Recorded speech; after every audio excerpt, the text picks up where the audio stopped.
Good morning and thank you for being with us. My name is Alero Edu. And of course, this is Sunrise. Of course, it's Saturday morning. Well, yeah, I'm Ayo Makide. Have you had a choco? Oh, sorry. Cocoa. Cocoa. Cocoa. My partner sometimes sips something before he comes on air. Oh, yeah. So please forgive him. I sip my cocoa. Yes. Yes. And I had cocoa. You had cocoa? Yes. There's a difference. Is it with agumo? No, is it with agumo? What is agumo? Oh, Jesus Christ. Oh, like akara. You did. Nah. Soji knows what I'm talking about. Tony may not know what I'm talking about. You know what I'm talking about. Yeah. It's like local medication. Oh. Yeah, you put some to help you. Well, but it's not NAFDAC. It's got no NAFDAC number. It doesn't have NAFDAC number, so I won't, recommend that you that you go that tangent. I just asked if it was something, remember the last time we had the NAFDAC DJ, she said, some of these things actually work, but they need data to back up the facts. So that they will know what dosages and all. Yeah, but you can't go to a pharmacy, local or international, and find agumo with NAFDAC number. Well, my partner has had his cocoa this morning. We don't know what else was in that cocoa. Oh, it had honey. Just a few minutes. That can't be all, my dear. No, that's all it is. Look, babe, let's be honest. I'm already too high. One of those. If I take anything else, I can't be the most high. And we can't afford that. No, you don't. We don't want to go there. No, you don't want to. Okay. Before you begin to interpret into other things that could demand urgent national, that could become a matter of urgent national importance, if you know what I'm talking about. Well, of course, he takes something from time to time. Because I don't know what happened at the floor of the House of Representatives this week. You remember? Oh my God, the PIB. That incident. Yes, my people. I am embarrassed. You don't have to sheath it. Put it out in the open. Yes, my people from the Niger Delta. Well, they put on quite a show at the National Assembly. I think I'll leave it there. Thank you very much. They are my people. I'm the only one allowed to talk about them in that way. The NIN and the SIM. We're still talking about it because NIMSI is still in the news. And if you recall, a few weeks ago, a certain Mrs. Okogie sent us an email about those who ported, that they can't get their NINs because, they can't submit their NINs. Can't link their NINs to their numbers. They can't link their numbers because the people who were their original service providers said when they ported, they cancelled their details. And the new guys say they don't have their details. So where exactly are they going to link? We still haven't heard anything from anybody. Mrs. Okogie, if you have a feedback, do send us a mail or a tweet before the end of this program so that we'll know exactly what has happened to you so we can tell others how to go about it, those others who have also ported. Interestingly, when we spoke with somebody called them porters. Well, back in time when we joke, we say, he who rules is a ruler. He who pots is a potter. He who cooks is a cooker. So, we had the conversation with a former Alton president. I said, look, these things happen. And I gave a hypothetical me, being someone like Mr. Okogie. And he said the same thing happened to him. Mm-hmm. Now, what did he do? Okay. Because of his own role, former president of the Association of Licensed Telecom Operators in Nigeria, he knew who to talk to. So what he suggested was for anyone like me being the hypothetical person, because I didn't hypothetical porter. Hypothetical porter. Oh God. Porter. Anyway. So do a mail to NCC. Okay. This has happened to me, this has happened to me, this has happened to me. What do I do? That information must not get to the EVC, the Executive Vice Chairman. Okay. Because if it does, that telco is going to come under serious scrutiny. It only brings up another challenge, which is loss of data. If you could lose data of, let's say, just 1 million Nigerians who ported from one telco to another, just imagine. And it so happens that their details fall into some wrong hands, and they use them to perpetrate some crime or criminality. Yeah. They are going to be in trouble. And I think, well, I believe that this linking of NIN to SIM is an attempt to prevent crime from happening. So imagine that kind of thing happening. What would be done? So I think the NCC needs to come straight up on that one, and let's let them know that this is not just happening. It hasn't abated since this whole issue began. And there's a whole lot of things about that one. That's aside the fact that there are people who are still struggling to get their NINs, and that is something that I was hoping that somebody, the minister or somebody, would say something about, because from what the footages we see on TV, the clips we see of this trying to get your NIN in the NIMC offices, all you just think about is, oh my God, they're all going to pick up something from this place. And at this time of the pandemic, where the same government is telling us to social distance, to wash our hands, to wear our masks, and the same government is seeing this happening at one of its agencies, super spreader, if you ask me. Oh, certainly. That's going on, and this same government that is saying we should social distance and wear masks has not come out to say anything as to how we can easier get our NINs. You know what's also interesting, and I know that we're going to get into the discussion later on today. What's also interesting is that the government has come up with these regulations, and then this regulation dates back to the very, very beginning of this whole pandemic, our efforts to curtail it. Well, even though there's now been an amendment to it. Whatever the amendments. The conversations with the ministries, departments, and agencies are largely insignificant. You were accosted, you remember that video? Was it a video that went around about a woman who went to a Nigerian Immigration Service office and says that the officer attending to her should wear his mask, otherwise she wouldn't receive service from him, and the fellow seized her passport. It's on Instagram. I think it was Alibaba that put it out. Well, I guess we're now happy that the president has said that you must wear a mask. It is now a crime not to wear a mask. What is interesting in this conversation, and because I've asked that question, is the people who are going to enforce the law, these regulations, are they wearing masks? Are they aware that there is a law? Are they wearing masks right now? Because they will receive a signal. There are a number of agencies, the police, the FRSC, the NSCDC, Immigration Service, Customs Service. They are the agencies to enforce the law according to that regulation, and other relevant local, state, and federal government agencies. Are they wearing masks?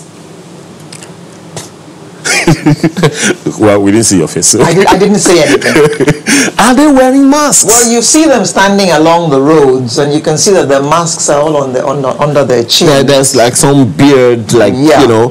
So, and then some people are even trying to enforce the regulations, and they have the mask across the mouth. Yeah, somebody came to see me during the week. We're not wearing a mask, and I said, oh, "Where's your mask?" He says, "It's in my pocket." So how were you able to come here in a bus without wearing? Say, "Oh, nobody was wearing a mask in the bus, so I didn't have to wear mine." So, part of the conversation that we should be having with ministries, departments, and agencies is that let them wear their masks in public. Be the example. Be the example. Because you see, when we talk about leaders, who are we talking about here? We're talking about every one of us, not just some minister or senator or House of Reps member or whatever. You are a leader in your house because you are the daddy. Absolutely. My daughter, the smallest of them, or my son, the smallest of them, is a leader. Because whether you like it or not, you know this better than I do, that you learn from your grandkids.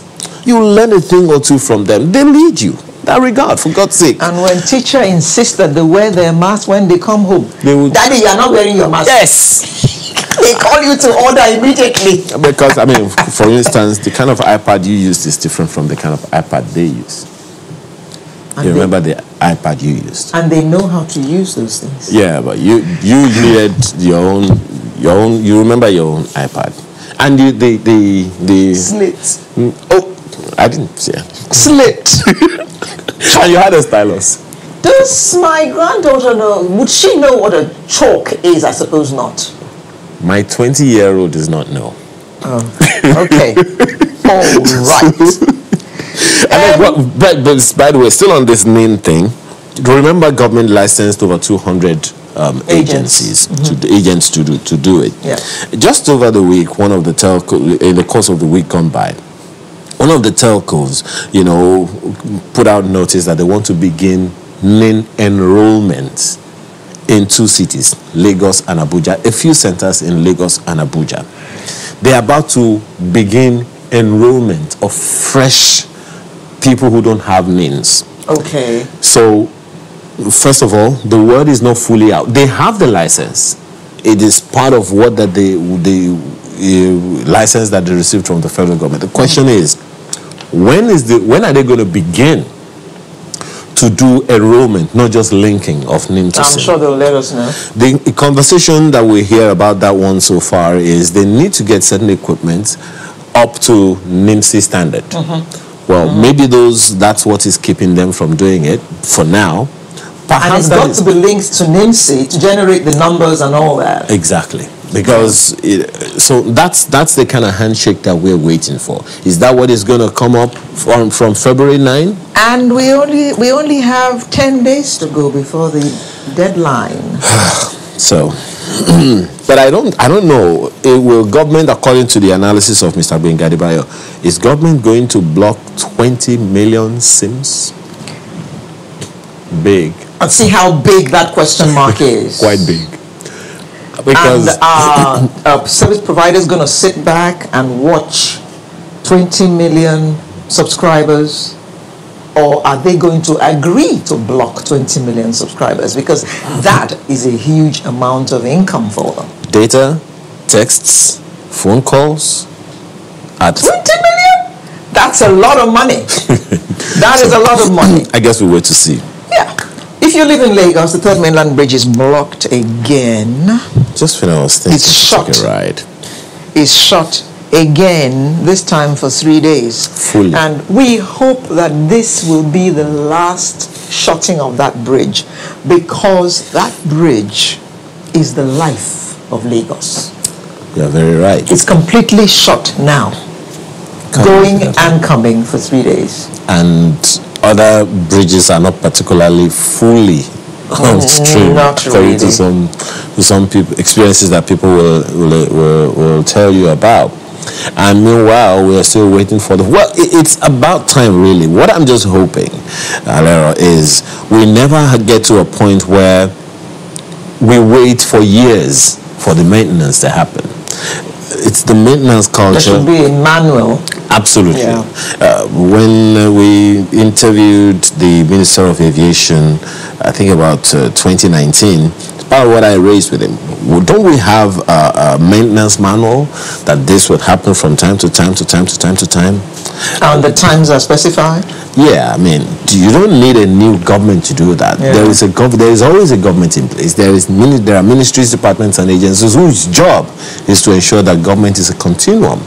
Well, I don't remember what he said, because it definitely must have been unpersuasive for me. Not to remember it. Yeah, because maybe because even he doesn't have any. Because for the life of me, how would you need a minister to be in office to do your job? What's the minister got to do with maintaining the roads if there is a maintenance department in the Ministry of Transportation or Ministry of Works and Housing? And the federal or state headed by a director or a permanent secretary or whatever. You know. And they have supervisors or whatever it is down the rank. So why would you need anyone to tell you, why would you need a minister to tell you to go and tar roads or maintain roads? I noticed that you're clearing your throat. Yes, my throat suddenly became clogged. Do you need maintenance? Maybe. Maybe. Well, the president has said that wearing of masks is now compulsory when you step out of your house. You know, it's not the governor who said this time, it's the president. And that means even if you're a cow herder, you need to wear a mask. Well, I'd like to see who's going to enforce that one, with all we hear about these herders and their ilk. Fellow herders? It goes back, you know, to what I said earlier. We have laws, we have rules, we have regulations. The people who are going to enforce themselves, they have to comply. One of us in this organization was stopped by a police officer, and he said that the woman should wear, you know, roll down the glass. She said, nope, wear your mask. And the guy became irate. Oga, I'm here. Wear your mask. Wear your mask. And then I will roll down my glass. You don't wear your mask, I will roll down my glass. The guy took offense. And they are the ones that are going to enforce the law. So that conversation needs to go that far. We also asked, you know, I think the National Incident Director or manager or whatever of COVID-19 response in Nigeria. On the one hand, you're saying that people should observe these protocols. On the other hand, Ministry of Communication and Digital Economy is asking people to go get their names under unpleasant circumstances. And while he was talking, we were showing videos of people at the gates. You know, the officers, I think it was some NSCDC officials who were not wearing masks, trying to control the crowd and everything, and everyone was jammed, and no one was wearing any mask right there. I don't know what. I don't remember what he said. Give up. Give up. Okay. But I suppose we're going to see more compliance from now on. That's the hope. Okay. Sincerely. Now, what are we talking about today? Yeah, we're going to begin with Nigeria security architecture. And don't forget that with the new service chiefs now, expectations are very high. And so what comes next? I guess we'll see. And then we'll be looking at ending the Oyo crisis. You didn't know there was crisis in Oyo? Well, there seems to be, and we're going to look at how we're going to end it. I'm sure it's the Ondo one you all heard about. Well, yeah, there was the Oyo before, you know, the Ondo, but then both of them seem to be going on somehow, a little largely resolved now. But what is new? I guess we'll find out in the course of time. COVID-19 protection regulations, that one signed by the president, will also be on the burner. And then we have a she as our artist of the week. And as usual, we always bring you very interesting people as our artists. So you do well to stay with us till the end of the program. And so in the meantime, make yourself comfortable, get your cocoa and your cocoa. No, you can only get one, please. No, it's your choice. Can you drink cocoa on top of cocoa? No, either or. No, you said ant.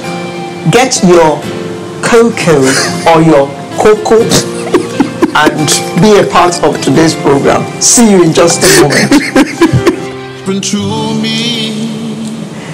Thank you for staying with us. Now let's get the show on the road. On Tuesday, the President, Muhammadu Buhari, appointed new service chiefs following the resignation of the former officers. The appointment of the new chiefs came after several shouts and,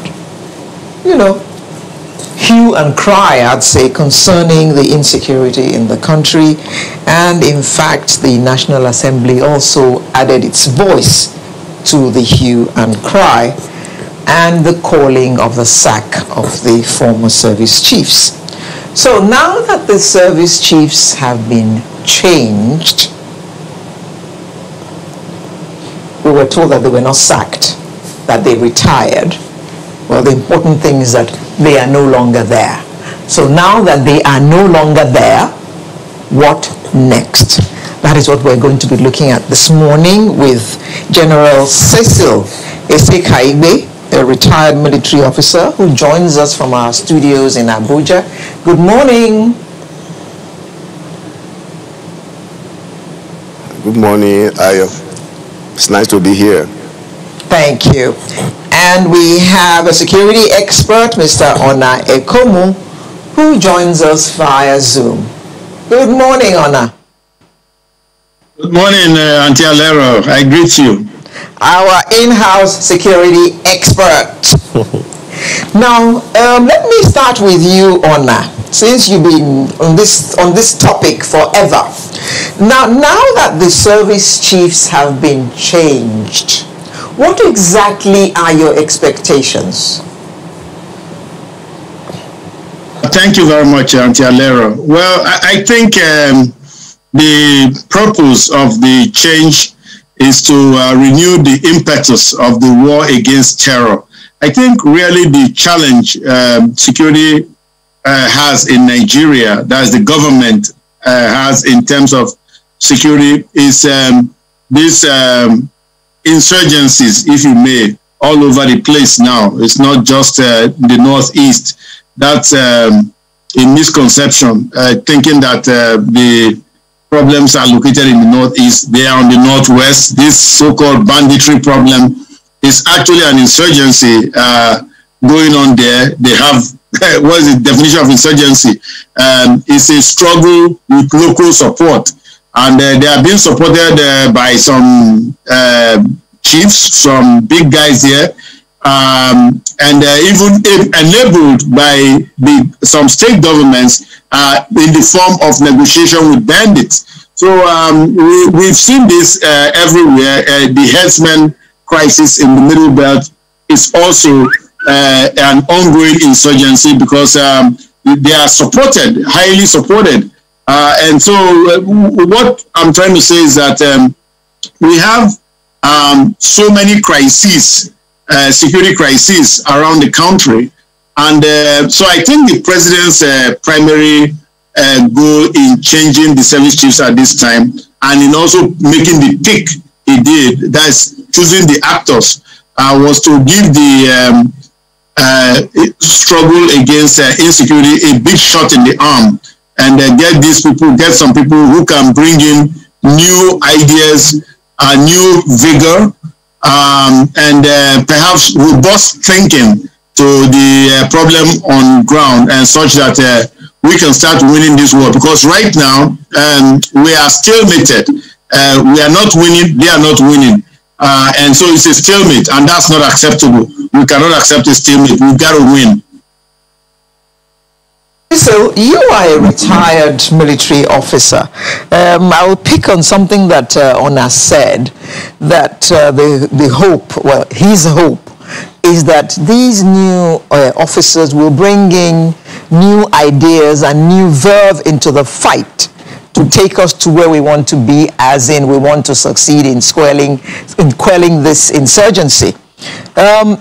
You may even have worked with some of these people before.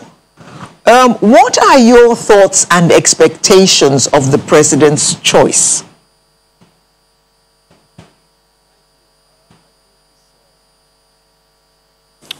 A very deliberate exercise, because starting from the CDS, who was a principal actor in the Northeast. He was the commander of the Operation Lafia Dole, theater commander, and from there he moved to Multinational Joint Task Force, which other countries synergize with Nigeria to prosecute the counterinsurgency. Now you talk of the Chief of Army Staff, the new Chief of Army Staff. He was also a principal actor, being a commander too of the same theater. Then the Chief of the Air Staff was also a principal actor in the Northeast. He was a commander in one of the sectors, and he worked closely with the outgoing Chief of Air Staff in the Operation Department. So also is the Navy. So I think that the choice of these service chiefs, is very instructive, that people who have had the experiences and fair share of successes and failure in their operations bring aboard to bring their experience to bear and see how, we can move forward. Well, General, one of the things that readily comes to mind is from what you have said, they are eminently qualified going, at least from your own perspective. But expectations now would be on capacity and performance. They are definitely not expected to go to the fields themselves to, carry guns and all of that. So how significant, in your opinion, do you see this change of guards? As an officer, as a retired officer who, I don't know whether you can still be summoned to come serve at one capacity or another, how significant is this for the men on ground, given that so many people have asked for this for so long, and now that it has happened, how significant is this change? What has it done to the morale of the men? Is it one that's depressing or one that's boosted, their morale to perform? And how do you see that impacting on their response to whatever it is that the nation requires of them? See, before we get carried away with the euphoria of the change, we must understand that cautious optimism is the word here. Because if they are going to operate in the same environment, with the same equipment, and the same mindset, and the morale of the forces, you will not expect them to perform magic. So they definitely need, to get properly equipped. They need all what it takes, and they must leverage on technology. We cannot win that insurgency with the approach right now. Counterinsurgency is technologically driven. And that's why you hear of ISTAR. We talk of intelligence, surveillance, target acquisition, and reconnaissance. If you don't, take a firm position to provide the needed technology to drive what they are doing there, they're still going to have these shortcomings. And let me tell you, the important thing about this change of this service chief is instructive in the sense that all the former service chiefs, the CDS and 3 service chiefs, were all asked to go for a new set. So there is this hidden, or latent, drive of who becomes the CDS among the service chiefs that have robbed us on interagency cooperation. Lack of interagency cooperation, was really a big drag on the counterinsurgency effort. And now that the president has sent a strong signal that if I want to change service chiefs, there is no agreement that one of them must be CDS. So another thing is that these young men are all, closely related. While the CDS is cost 34, the Army chief and the Air Force chief are cost 35, the Navy 36. So they must be able to leverage on their training together in NDA, staff colleges and defense colleges to be able to bring to bear the need for this interagency cooperation, which was clearly lacking with the last set of service chiefs. So you have to give them an enabling environment. Change for change's sake is not going to take us there. So we must be deliberate. We have to reorientate our training. We have to reorientate our psyche. We have to know the politics and economics of purchase of weapons and equipment. All right, Mr. Ahomu, you want to respond to that because on the one hand we have the new service chiefs. On the other hand, we have the same set of personnel that they have to work with, and perhaps the same set of equipment, going by what the general just said. What are your hopes still the same? Well, yes, my hopes are very up. I think they're going to make a difference. You have a set of managers, you fire them, you bring in a new set, they turn the company around. What do you think happened? It's leadership. It's what they bring to the table. It's the kind of toolkit they bring to the table. It's the kind of background, the pedigree they bring to the table. That's what makes the difference. The same guys, the same workers you had all along, the same equipment. So it begins from problem structuring, problem analysis. It begins from conceptual level. Like you said in your question to General Sessi, you said you don't expect the generals to carry guns, carry AK-47 and go to the front line. Yes, they don't. They are supposed to stay behind here and figure out what the game plan is going to be, or the war plan, if you may, and then execute that war plan. So it starts from the kind of planning that is going to go in there. What kind of theories, what kind of methodologies. Now, I have said, I sent out a release this week after the appointment. I said they must migrate to structured analytic thinking. I said they must predict victory ab initio. They must predict it. This is not, we are going to walk towards victory. Just say we are going to be victorious, and then now put all your resources together to make that happen. And so the point here is we cannot accept stalemate. We cannot accept a stalemate, and right now we are stalemated. So what is the other two outcomes? Either the bad guys will win, and you saw what happened this week. Boko has a sense of humor.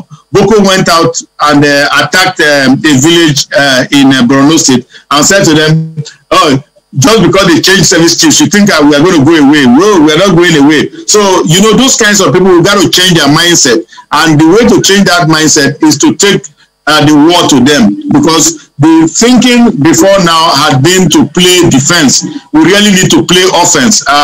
The super camp strategy is a defensive strategy, and defensive in the sense that not defending citizenry, but defending the troops, which is good. We want the troops to be alive so that they can fight. But then what happens to the citizens? That's my question. So there's a lot of things that need to change. The kind of thinking that goes into the military strategy, the operational strategy, the tactics, you know, that we have to have a lot of thinking there. We have to have convergent and divergent phenomena, cause and effect. What is causing this? What is the effect? And then how are we going to remove that cause so that it doesn't become a thorn, a continuous thorn in our flesh? So there are many things here. Let me give you some of what I mean. Take the northwest, sorry. Northeast, we know what is going on there. But let's take the northwest, which is an emergent threat. Well, it has already arrived, but it's still emerging. It's going to get worse than it is right now. Now, the northwest threat, we have actors coming into this country from all over Africa, from Mujao, that is from the Sahel, Movement for the Unity of Jihad in West Africa, that's Mujao.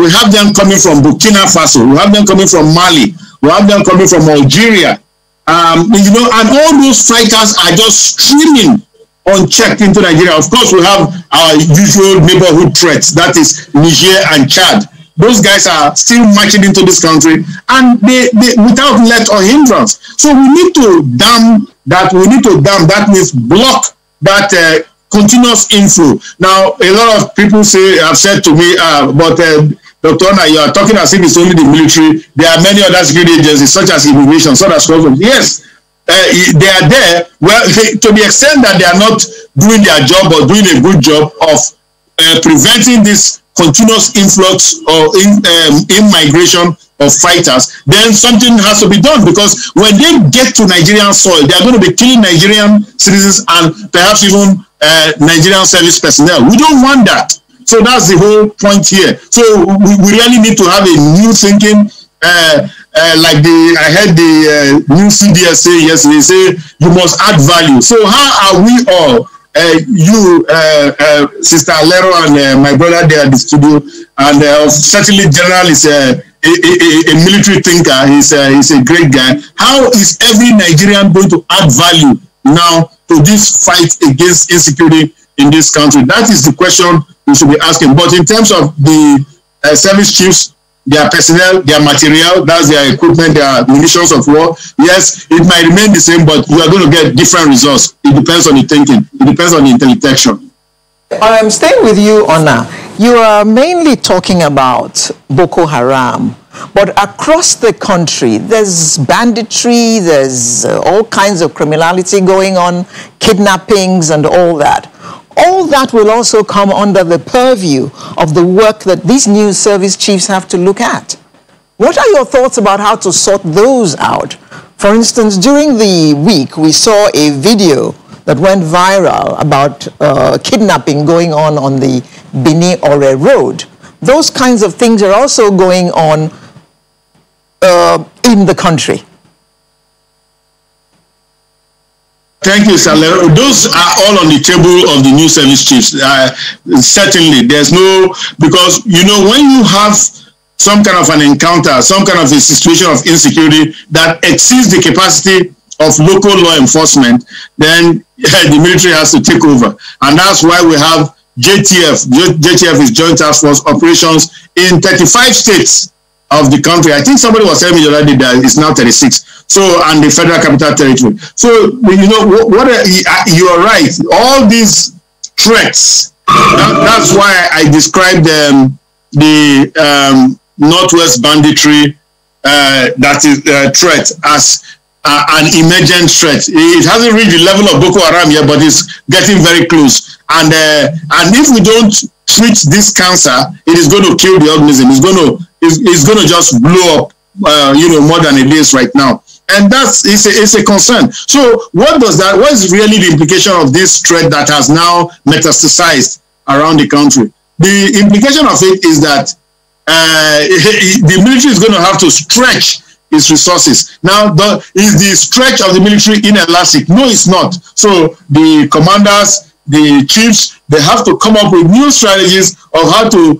you know, let that resource go around. Now, I have said many times before, and even on your channel here, that we need to have subnational entities get involved in this Security Act. And many of them are, you can see what Amotekun is doing in the Southwest, and you can see what some vigilance forces are doing in some places. Now, we need to increase that. We need to intensify that participation by subnational entities, because leaving everything to the federal government or to these military guys, because we have to leave this, we have to use them as the troops of last resort, not as the first responders, as they are doing right now. So if we have Amotekun on the front line, arresting some bad guys from the bushes and bringing them out, they take them to the military or police authorities, whoever, and those ones incarcerate them or incapacitate them so that they can prosecute them, then that is good. That we are now extending. Now, but if there's a projectile encounter going on, there's a shooting encounter going on, and we are able to use some kind of force multiplier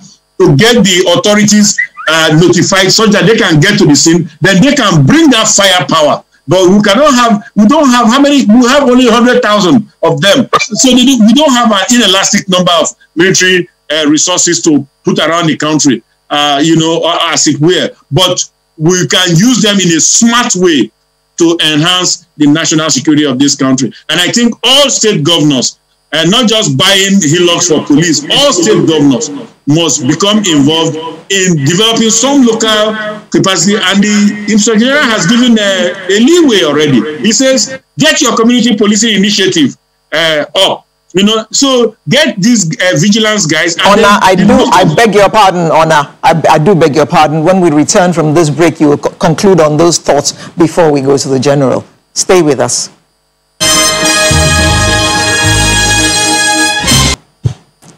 Welcome back. Dr. Ekomu, kindly conclude your thoughts about the other things happening in the country apart from Boko Haram.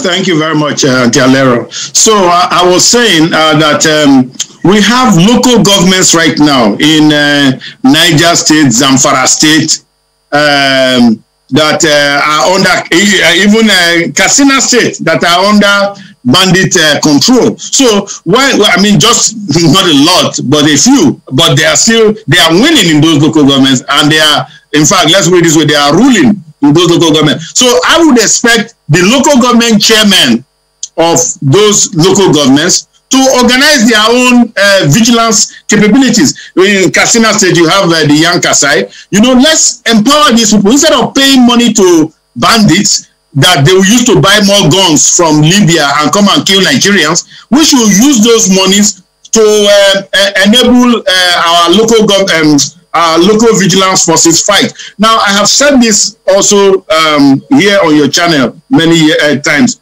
that remember the 10-year war in Algeria, the dirty war. Now, how did they win that? It was the patriots. It was just local militia, local vigilantes that fought and won. Not that the army, of course, did its part. The military did its part. But it was the local vigilantes, because they were the ones that were able to prevent kidnapping and killing of locals. Because look at what is happening. They won't come to attack Lagos City, for example. They won't go and attack Abuja frontally, a frontal attack. But they will attack rural areas. And what happens every time, every successful action by a terrorist is a statement of insecurity throughout the nation, and it gets amplified everywhere around the world, including on CNN. So, and of course, Channel Television too. So it's we really need to stop that. And is that architecture that kind of cascading security? We have the military at the apex.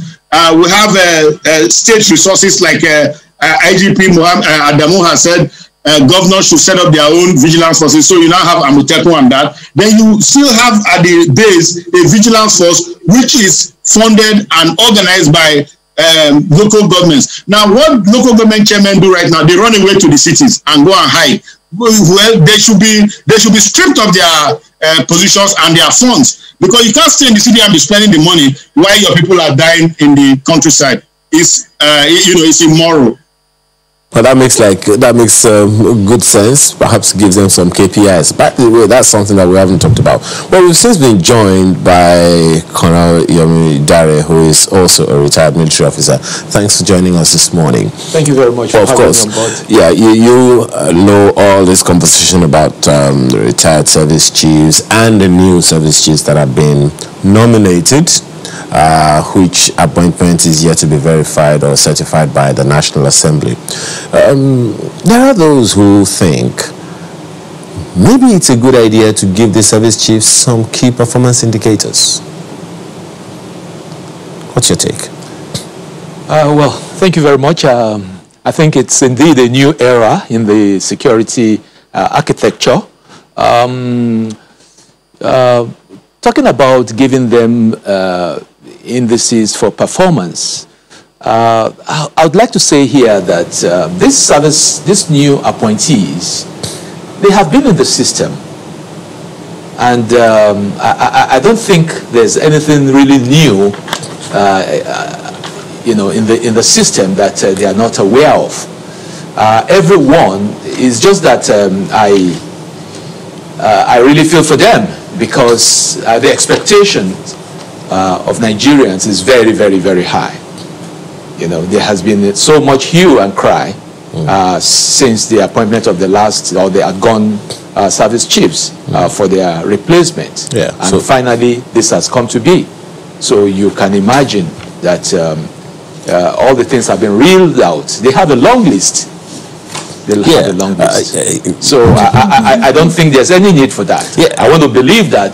But again, it goes back to what a number of people have said. I mean, you are aware of how people have been displeased with the previous, service chiefs that have just left office.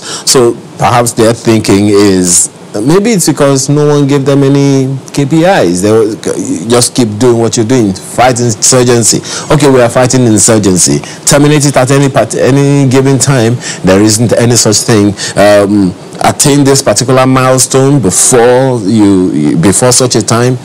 maybe because there wasn't any such thing. Those are theories that people are putting out there. You don't think that is necessary? Let me quickly sound a note of warning here. We must be very careful in giving a timeline to things here. I mean, we are talking about war, a war against terrorism. This is not a conventional warfare. This is a specialized, asymmetric kind of warfare. So it's really difficult for you to say that, okay, in so amount of or length of period, this thing should be over. Okay? I mean, we've been through all this. It has become rhetorics, you know. Okay. We've been through all this in the past. Colonel, you will recall. Colonel, but yes, also please. Recall that when the president took over in 2015, he did promise us that he would decimate Boko Haram within a year. And he used to be a general in the army. Well, so that is why I'm quick to warn here that we have to be careful, you know, when we want to put a time frame to such activities. Because, as a matter of fact, in training we are taught to assume that the enemy has a better training, has the same type of training, and even not, you know, probably a better training than you have. Okay. So you have to be careful. So it's such a difficult, it's very dicey. All right. What gladdens me here that I want to put on record is that, I mean, especially two of the chiefs, like the chief of the present chief of defense staff, you know, he is a veteran of the theater. I mean, you know, he was the commander of the Operation Lafia Dole in the Northeast. And then, of course, the chief of army staff too, even though he had a very short tenure, but he too has, you know, felt the heat there. So I want to believe that this gentleman should have hands on deck to move us out of this quagmire. All right, General, that notwithstanding that you have heard Colonel Dare talk about, there are certain specifics that a good number of people will have very high expectations about. For instance, we talk a lot about what's happening in the Northeast, the insurgency in the Northeast and how it has decimated a lot of communities and all of that. But then there is a consistent attack on people between Port Harcourt and Bonny Island. Sea piracy has been a very troubling and thorny issue for those communities, the people who use that route, for a very, very long time. In fact, just a few weeks ago, they carried out some protests and saying that sea piracy needed to be ended. Their agitation was that there aren't what they call, you know, gunboats and houseboats along the roads, and consequently the sea pirates always had a field day. With a new chief of naval staff in office now, and that I'm just making an example of that one. There is what's happening in the Northeast, for instance. A good number of people are still wondering, will we ever be able to have the Chibok girls back, the rest of them, and stuff like that. So if we are to make examples of these two issues, talking to the Army for the Northeast and then the Navy for the sea piracy in the sea water areas of the nation, do we have what it takes? Thank you very much. When Ona was talking about predicting victory, it gives me an idea of maybe we're going to be talking of prayers, and we're going to be talking of consulting imams and all that to predict victory. The truth is that you know, as a Christian, I also know that they say that prayers without good works amounts to nothing. So suffice to say is that this complexity of security challenges are just lemons. We call it banditry, you call it kidnapping, you call it, you know, the Boko Haram insurgency, whatever you have it. It's a complex, you know, situation that also need a complex solution. Complex solution in the sense that you must do what they call need assessment. From the need assessment, you do what they call readiness assessment. And as a matter of fact, we often forget that the mission of the CEC, the intention of the commander-in-chief becomes the mission of the commanders. So you must reconcile these things. Then when you talk of capabilities is not measured just by, hoping on the future or what we say we are going to do when we don't have the means to back up what we want to do. And this is why there must be what they call defense review as soon as possible. We must be able to know what these challenges are and know the sources of these challenges. Last time I was in this studio, I talked about tackling these security menaces. And I talked about some 3 principal factors that must be considered. And thank God they are being addressed right now. The first one is the proliferation of small arms and light weapons and the oxygen that is given for this to thrive. There need to be a national commission. Not just having a national commission to be properly staffed. Now, the talk of drug, effect of drugs on these criminalities and their processes. Thank God Jeremiah has been appointed NDLEA chair, and from his mission statement, I think there is proactive effort to nip this at the board. Then thirdly, I'm talking of, when I talk about being prepared to tackle this situation, I'm talking of capability as available. Let me tell you, in our sub-region here, for instance, the GDP of defense spending of Niger Republic is 2.8. Chad, 1.76. Cameroon, 1.10%. Nigeria in 2020 GDP on defense spending is 0.46.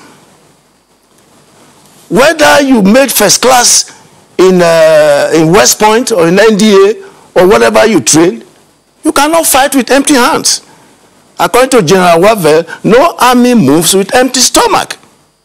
That brings it to the fact that you must have the morale of the troops at a very stable level. You must have the equipment you need to prosecute a war. Now look at the Niger Delta and its complexities. Now look at the Navy and the task given to Navy. Now, I want to see a defined synergy between NIMASA and the Navy, not on ad hoc basis. I think this is where the defense policy will actually streamline some of these things.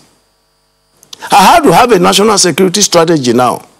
Now, what is the input of the totality of the population in that national security strategy? Most of these criminal activities are driven, economic determined. They are driven by economics. And that is why they say winning the battle of heart and mind becomes very consequential.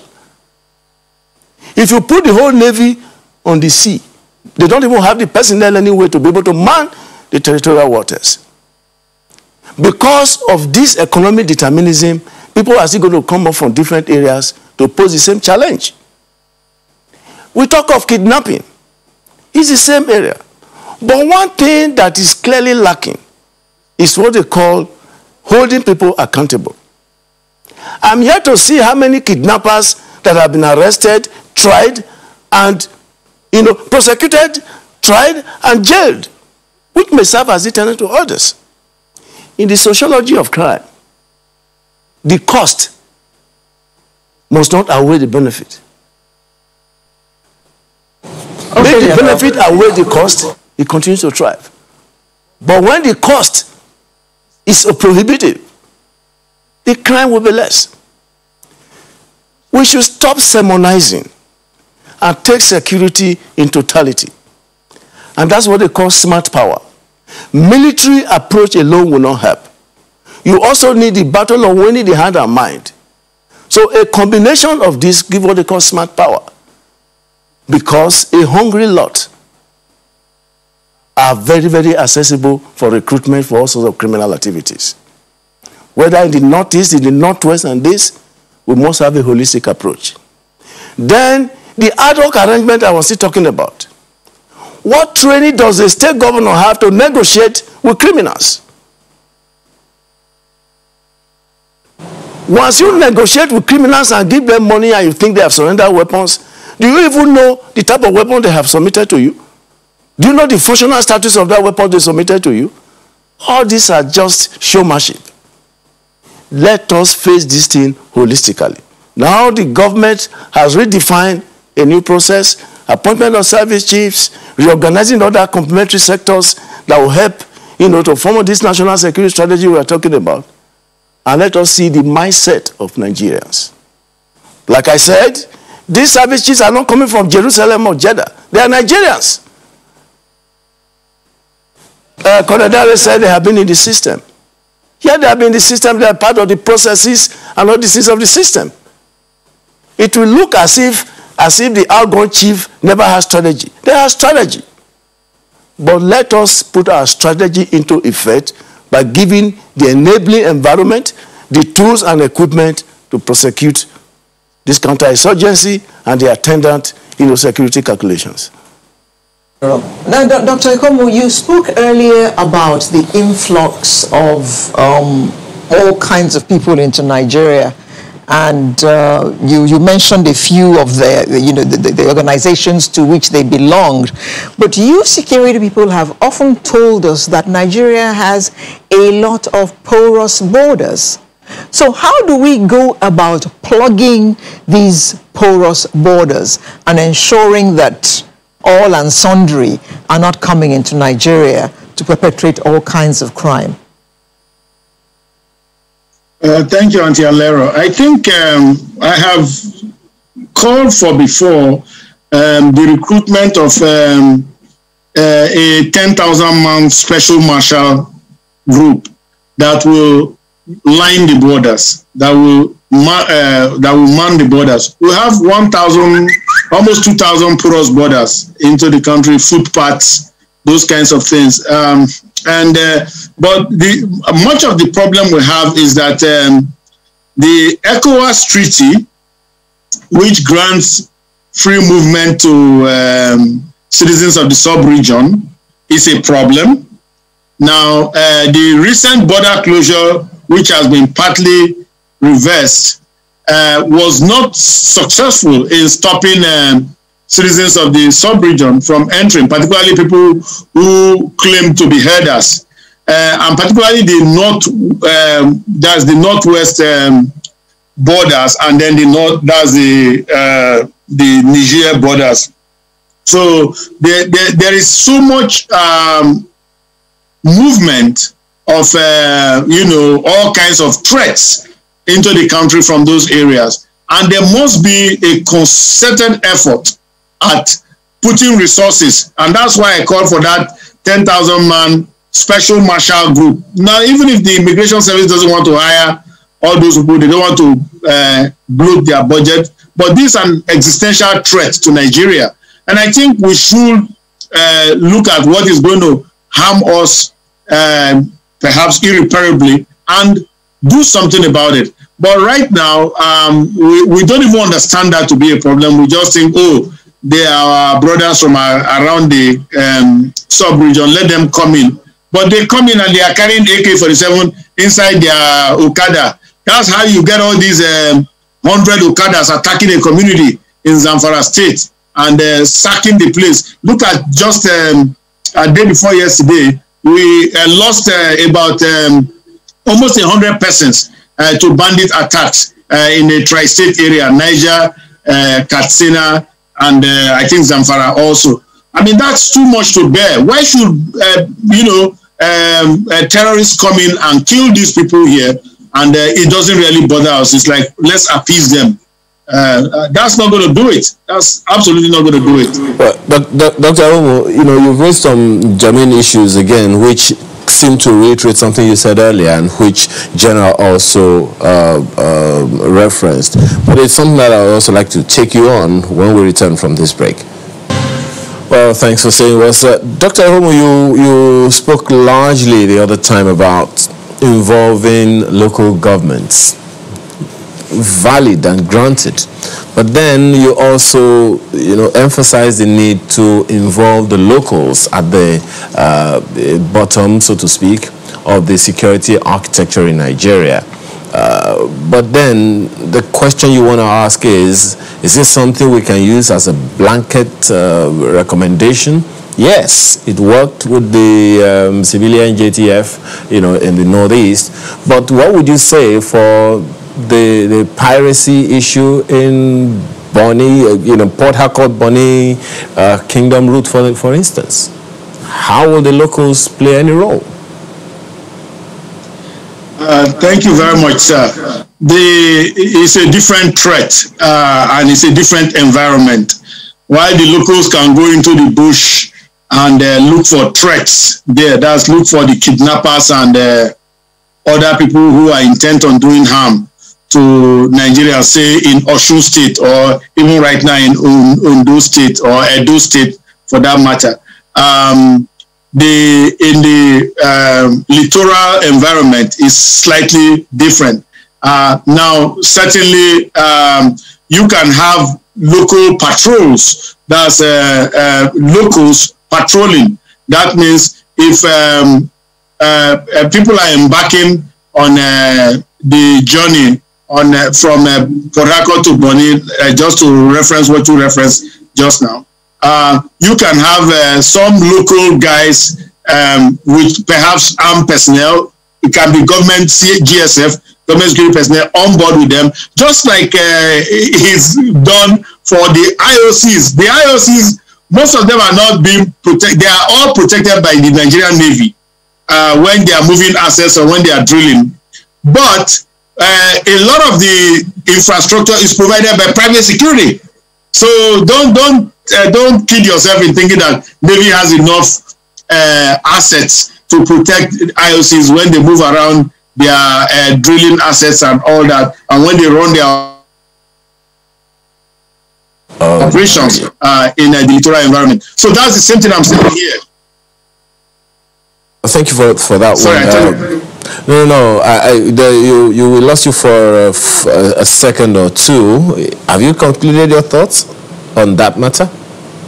I'm saying that we could add that's some harden the transport. Harden it means put some armed personnel. And they could the same security architecture I'm saying from the bottom, that's the base security architecture. It will be Akpa local government, let's say for example, could have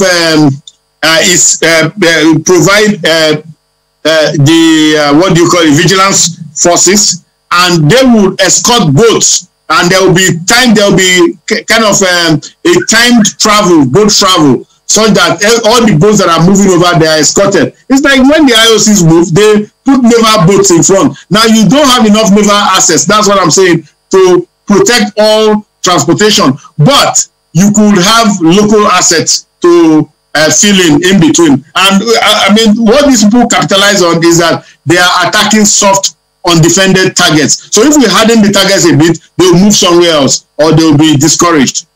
A little risky, empowering or arming locals who do not have military training. I mean, if you give, weapons to them, the thinking in some circles would be, what if they also turn radical? Well, there are things that can be done to, these people have to go through vetting. That, remember I said a vigilance force. I didn't say every citizen should come and carry Igbo and go and defend others. I said a vigilance force, which means the state government or the local government. I don't even want to get to state yet. State has its responsibility.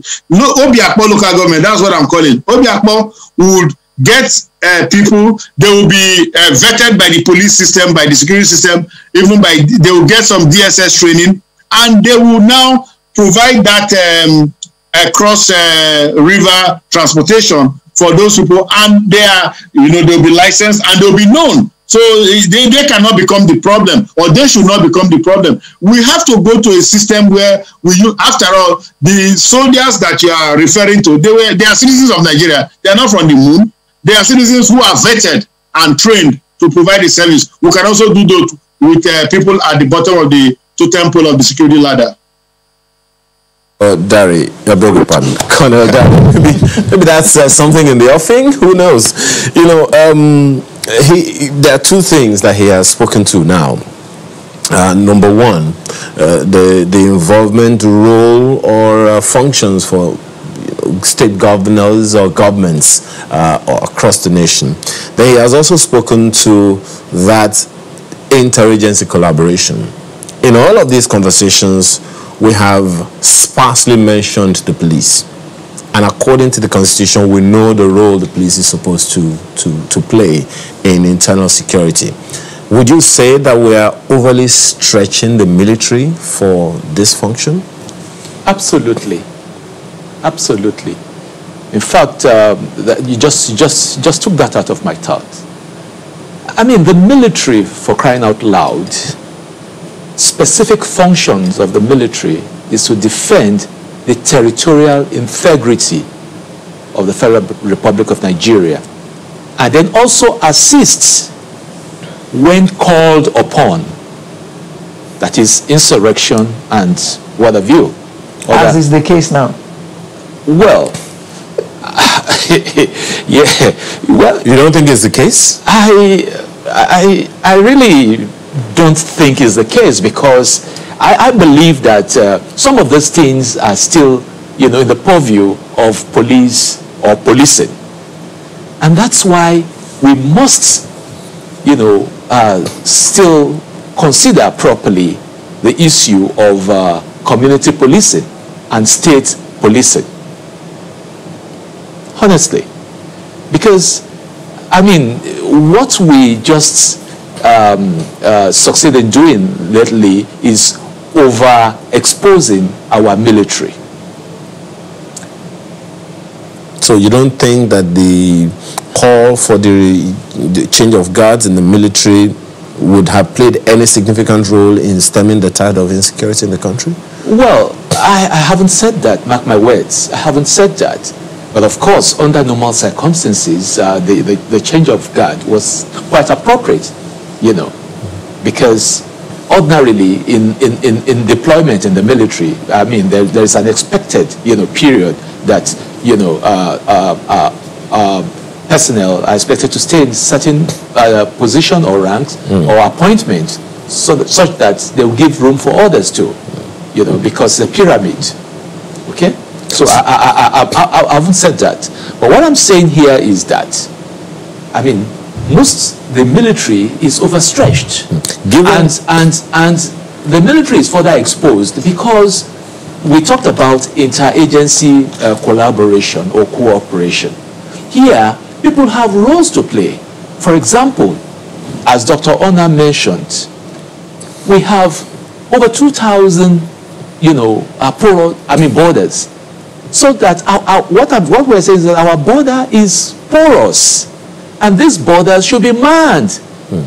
In fact, the entire Nigerian army is not,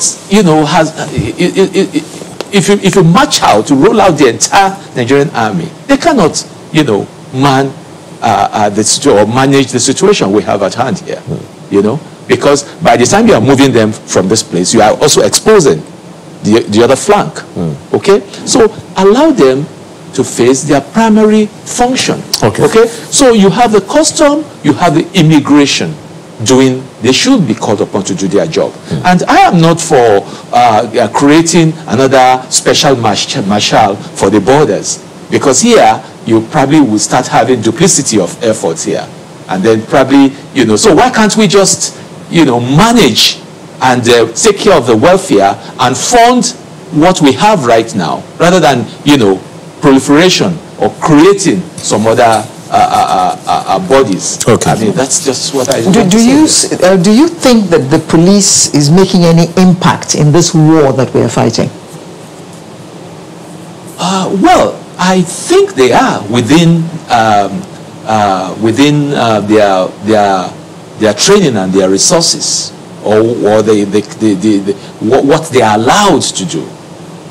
In that light, then, would you say that the police as is well positioned and capable of taking over from where the military is at this point? I cannot beat my chest to say yes for that. So you would say then that we still need the military where we have them?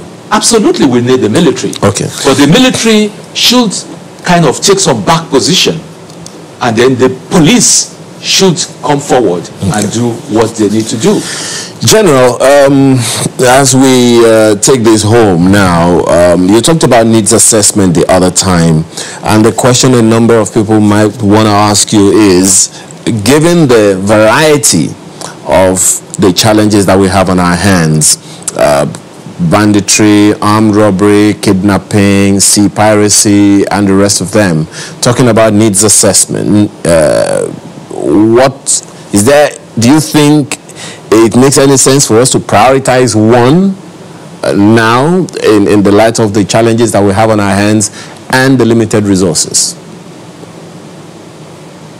Unfortunately, the security challenges now have become malignant, and in fact they are misascending. So prioritizing now is going to be a little bit difficult. So what we need to do is to put in efforts to holistically, see how we can, tackle these challenges.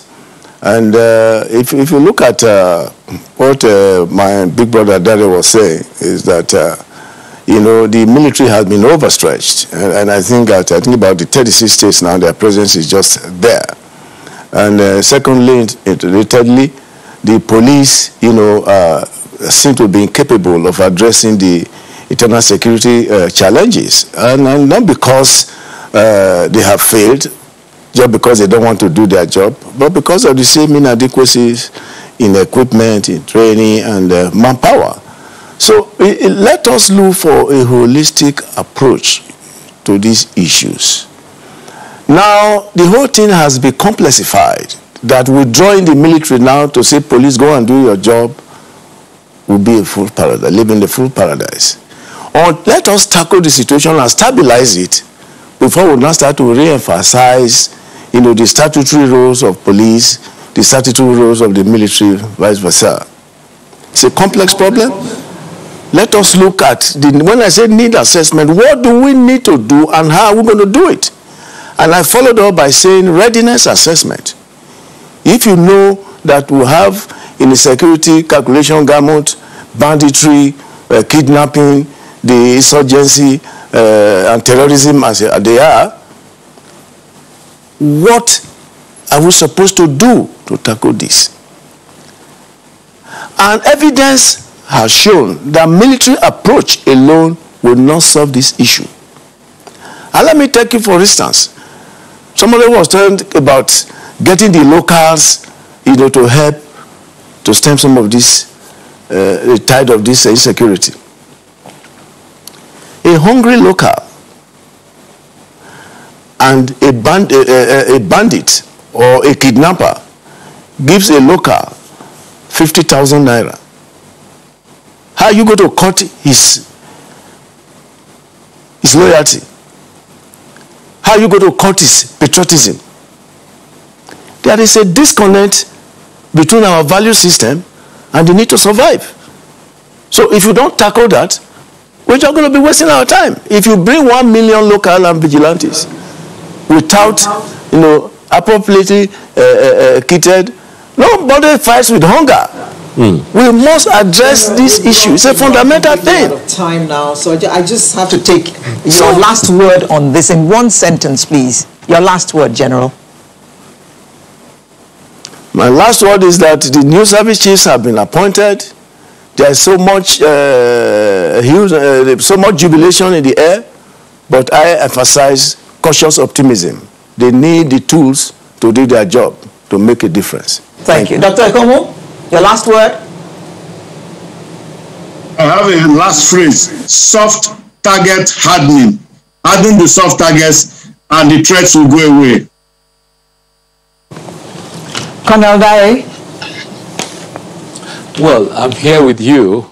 I'd like to say here that the federal government should look at education, funding education, okay? Such that when the people are educated, there will be a total reduction in crime, okay? There will be a total reduction in crime. And also, our religious leader too, they should watch the type of sermon they preach. Okay, we should also advocate peace journalism. the media should also play its own part, such that they will try and balance their reportage, okay? And then, of course, the judiciary too, such that people who have committed crimes, kidnapping, banditry, they should be brought to book properly. Okay. By law enforcement. By law enforcement. Retired Colonel Yomi Dare, who joined us in our studios in Lagos, and we had Dr. Enna Ekomo, a security expert, who joined us via Zoom, and General Cecil Esekaiwe, a retired military officer who joined us from our studio in Abuja. Thank you very much, gentlemen, for joining us this morning. Sunrise will return in just a moment with another interesting conversation. Please join us. Well, thanks for staying with us on Sunrise this Saturday morning. Well, another issue that's on the burner is similar. It is also about security of lives and property, but this time in Oyo State. Of course, there's been a lot of talk about what happened in Ondo, and of course, which followed what began, to gain national attention in Oyo State. To speak with us on that one, we have Mr. Fatai Oshenu, who is a retired commissioner of police, who is served in Lagos and in Benue States. Today, he is SA to the Oyo State Governor on security. Thanks for joining us this morning. He joins us virtually, by the way. Thanks for joining us this morning. Well, clearly, it would seem like the issue has been brought under control. The question then is, first of all, how far so far? Thank you very much for having me. Good morning, viewers.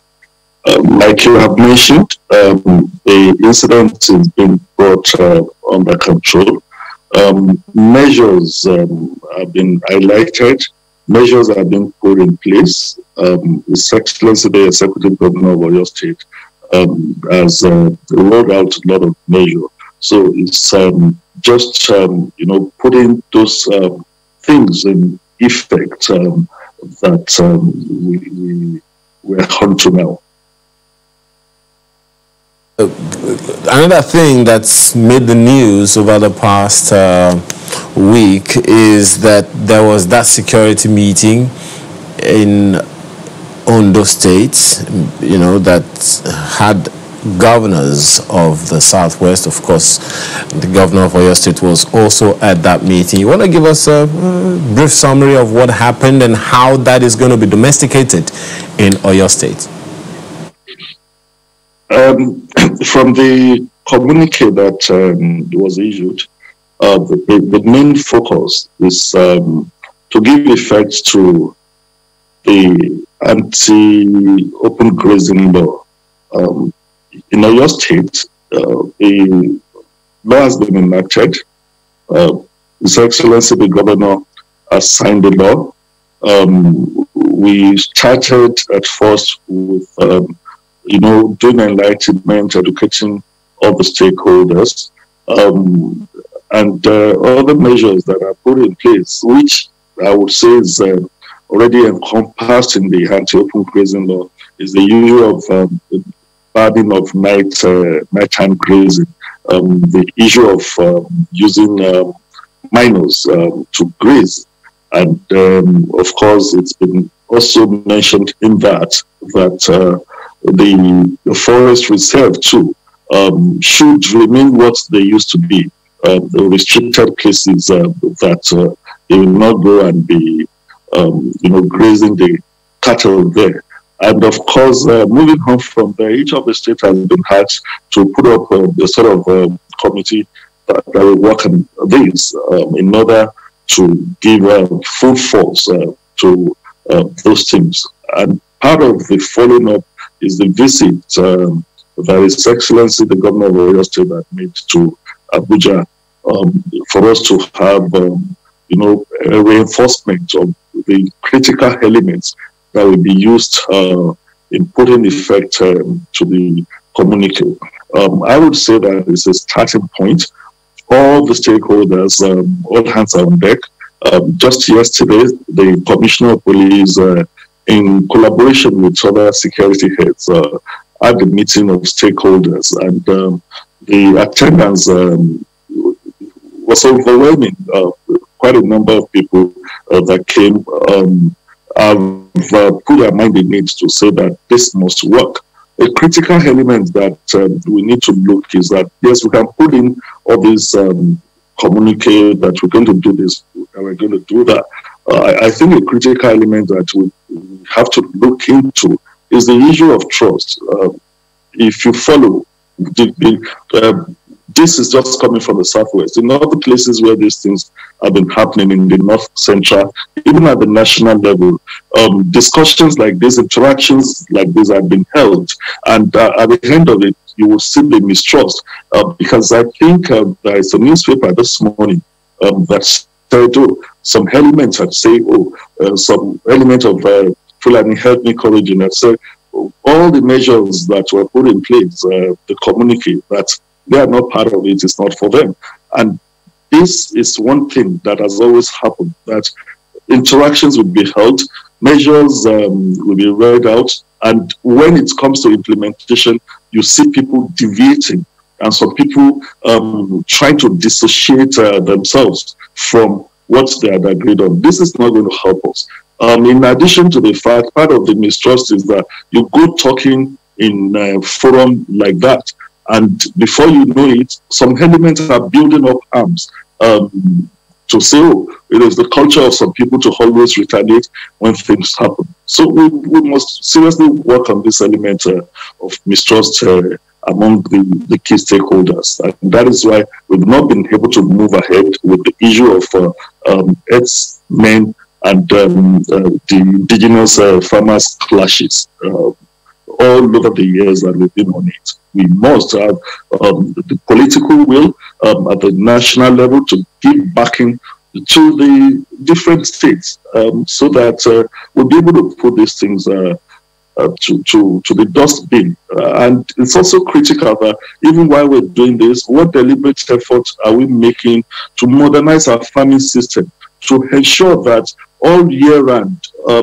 herders can have foliages to graze their cattle on. They will have water to give the animals, and for farmers to also be able to do all year farming. So if we don't look at this element, we'll always come back to this level where we just be talking and talking and won't do anything about it. You have just told us the reaction of a particular faction of herdsmen. So what will your advice be to the Oyo State government regarding that kind of reaction? It's just a warning signal. We won't let our guards off. Letting our guards off in the sense that a lot of grassroots work, intelligence, the different areas in the state, we have to dominate with intelligence, not just, when I say we, in conjunction with the element of the Fulani ethnic group that are well-meaning, the people that have been living here for years, that know that peace is going to be good to live in a peaceful atmosphere together. For them, just like the Seriki Shasha mentioned yesterday, he had thrown the challenge to say, yes, if you guys are not doing it, they won't say you are doing it. Some of you are doing these things. Give information to the security agents when you see, outside elements, those undocumented, the ones we call undocumented foreigners, when they are entering, give information so that there won't be this stereotyping. They won't say whole Fulanis are bad. But if we have these elements that are more or less indigenous, still covering up those elements that are, putting weapons together to say they want to come and retaliate, there is no way that we won't have a recourse to the kind of words we have. You cannot beat a child and ask the child not to cry. And that is the basic thing. If some elements have said we are rearing cattle, it is our tradition, it is our culture. Why have you not remained naked and be walking up? If your animal is precious to you. The man that has planted plantain, that has planted oranges, those things are also his own life. So why do you have to destroy someone other means of livelihood, kill someone because he wants to do his business, and you think you can also stay alive? We would not, be able to solve this problem if we confront that. The political will has to come out. There must be consequences for all these acts of criminality. Remember, I worked in Benue State. I saw it. Even when I worked in Force Headquarters, there have been so many there have been so many measures that have been rolled out, but we have not moved on them. It's like we are deceiving ourselves in this country. Now, you mentioned something very critical the other time, which is the issue of trust. If people do not trust government, there's hardly anything the government can do that will impress the people, no matter how hard that government tries. So, given that depleted trust quotient, what's the government doing to build back that trust so that, things can be easier, between government and the people? Thank you very much. There are two angles to it. The issue of people not trusting government, it's been for us for a very long time. And it is the fault of all of us. We, the people as well, have we realized that the people that are in government are holding whatever authority and whatever position in trust for us, and we can call them to account. That is one aspect of it. Where is the government going to come in this?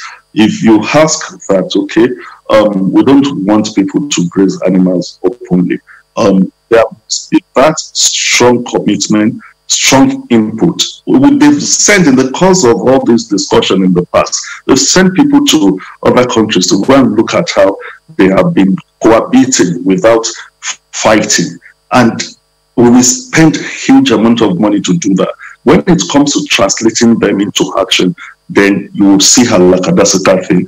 And of course, a regime that probably started it will go. And we tie everything to this regime change. We don't see governance as a continuum. So the government must take that deliberate policy, like I said. If you know that herders must rear their cattle, what do? We have silos, we store grain and whatever. Can we also do something that will make us to have storage for forages, what animals we feed on, that you can say at critical time during dry season, you would release them to help the herders. Are we going to have water reserve in some places that are designated? That is another aspect. But the critical element of the trust is for us as a people living in Nigeria to know that no one has the monopoly of violence. As we talk now, there have been intelligence reports, especially in Oyo State, that some elements are already camping towards our border with Kwara, that some elements are camping in Ibarapa, and they are bringing arms. And we always come up with this, talk to say, if you do something to this group of people, even in 50 years, they will come and retaliate. No one has a monopoly of violence. So we must realize that. And the other people, that is the ethnic group that is being accused of this, must realize that as well, that there is no monopoly of violence anyway. If it is true that they're keeping hands together now to say because of what has happened, despite all the efforts that has been made to placate both sides, and that some elements are coming to say, they are gardening in the forest, they are sending messages to other people. Where are we going from here? They should realize that this must stop. Well, perhaps government still has some work to do in that regard, because I think it was just even after the announcement by the governor of Oyo State and that meeting, some of the people in the Okiogun area and those other areas where this whole fracas began in Oyo State, we understand that some of them said they weren't going to allow the Seriki to return or retain, his place in that environment, even though he has, according to the Oyo State government, lived in that area for more than 40 years. So that confidence building, that spirit of communality needs to get back there so that we can have that peace within that community so it doesn't combust beyond, what it already has. What's the plan in ensuring that what has happened in Okeogun or wherever else, Ibarakwa as well, does not continue or does not occur again, so that the people can retain the peace that they have always been living with among themselves over the years? Thank you very much. The deduction that I can make out professionally out of the visits and out of the interactions that have been held so far with the people in that area, it's not just, it's not a general thing about a particular ethnic group, but it's targeted at an individual who they have made weighty allegations against, whose antics is now eating him in a bad way. After all, when we went to Igogo, Seriki of the other adjoining communities sat with us in that meeting. Yesterday, when the Commissioner of Police and the Head of Securities had interaction with the people of Oyo State, traditional rulers are there, the Miyetti Allah people were there, the Fulani community were there. Everyone was, it spoke with one voice to say that we want to live peacefully. We've been living peacefully. We know who are the criminals. So it's the criminal element. It's not one particular ethnic group that these people are talking of. The criminal element of the society. After all, the so-called Seriki in question, I've been living in that area for a very long time. Nothing has happened. Why now? And even with the allegations are made, and you have gone out, and your children are also issued threat to say, we'll retaliate, we'll do that. Let him also submit himself to the apparatus of government that will look at those allegations so that he can say, my hands are clean. Because serious things, evidence were produced to say, look, when people go into this, your colony, is a big entity. I saw it. And when people go there, we're not sure that they will return. When they kidnap people, you have been actively involved in collecting money to pay kidnappers. You operate cells and whatever. If it's clean, let him submit himself. They've said he has always dropped names. That when he gets to police station, he would say, oh, I'm talking to the president, I'm talking to the IG, I'm talking to the chief of army staff.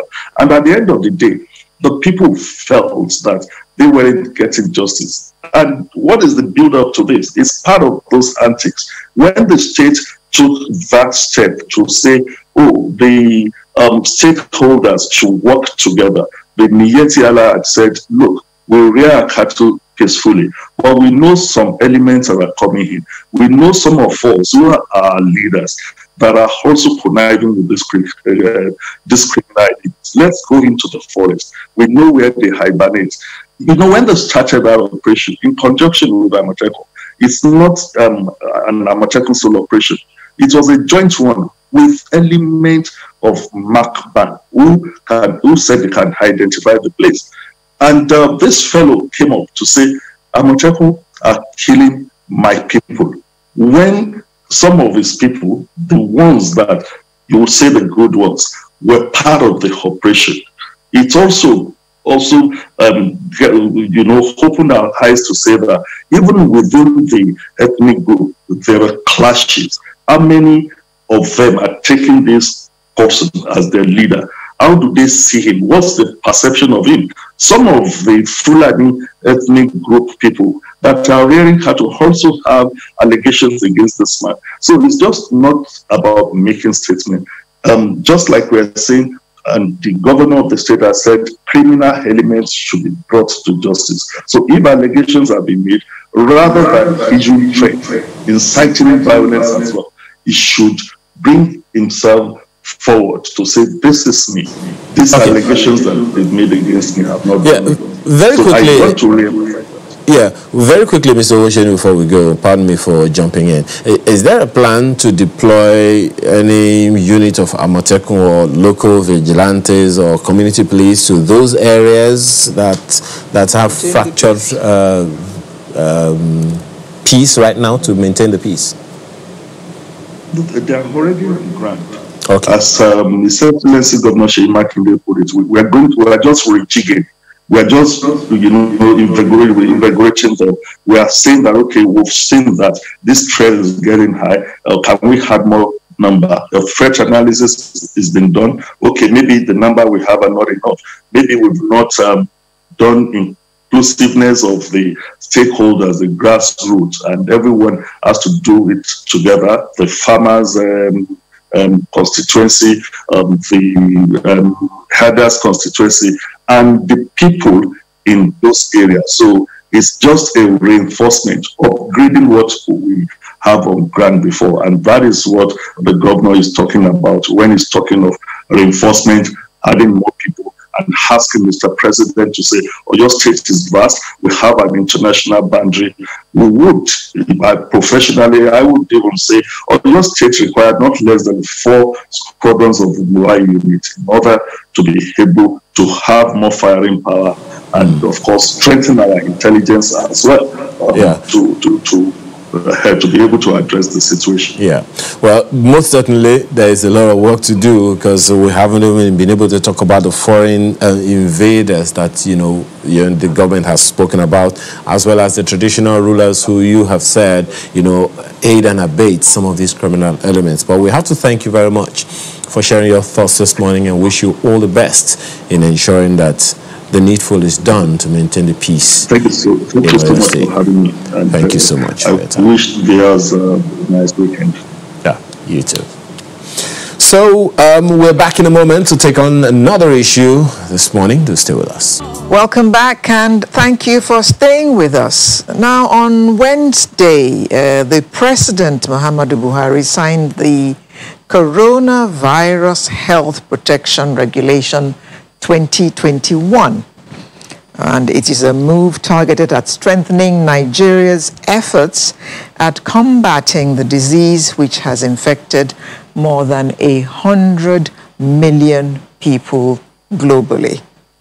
Oh, that is a whole lot of people who have been. But the good news is that many have managed to recover. And we are praying that more on our shores will continue to recover. Now, to look at this, the new protection regulation with us this morning, I'd like to welcome 2 doctors who are joining us virtually. Dr. Abi Abraham, public health physician, and Dr. Ganiyu Jamiu. Well, actually, they're both public health physicians. Good morning. Thank you for joining us. Good morning. Good morning. Thank you for having us. That sounded like a school class, a classroom, and the children greeting the teacher. Oh my God. Yes. Now, so let me begin with Dr. Abi.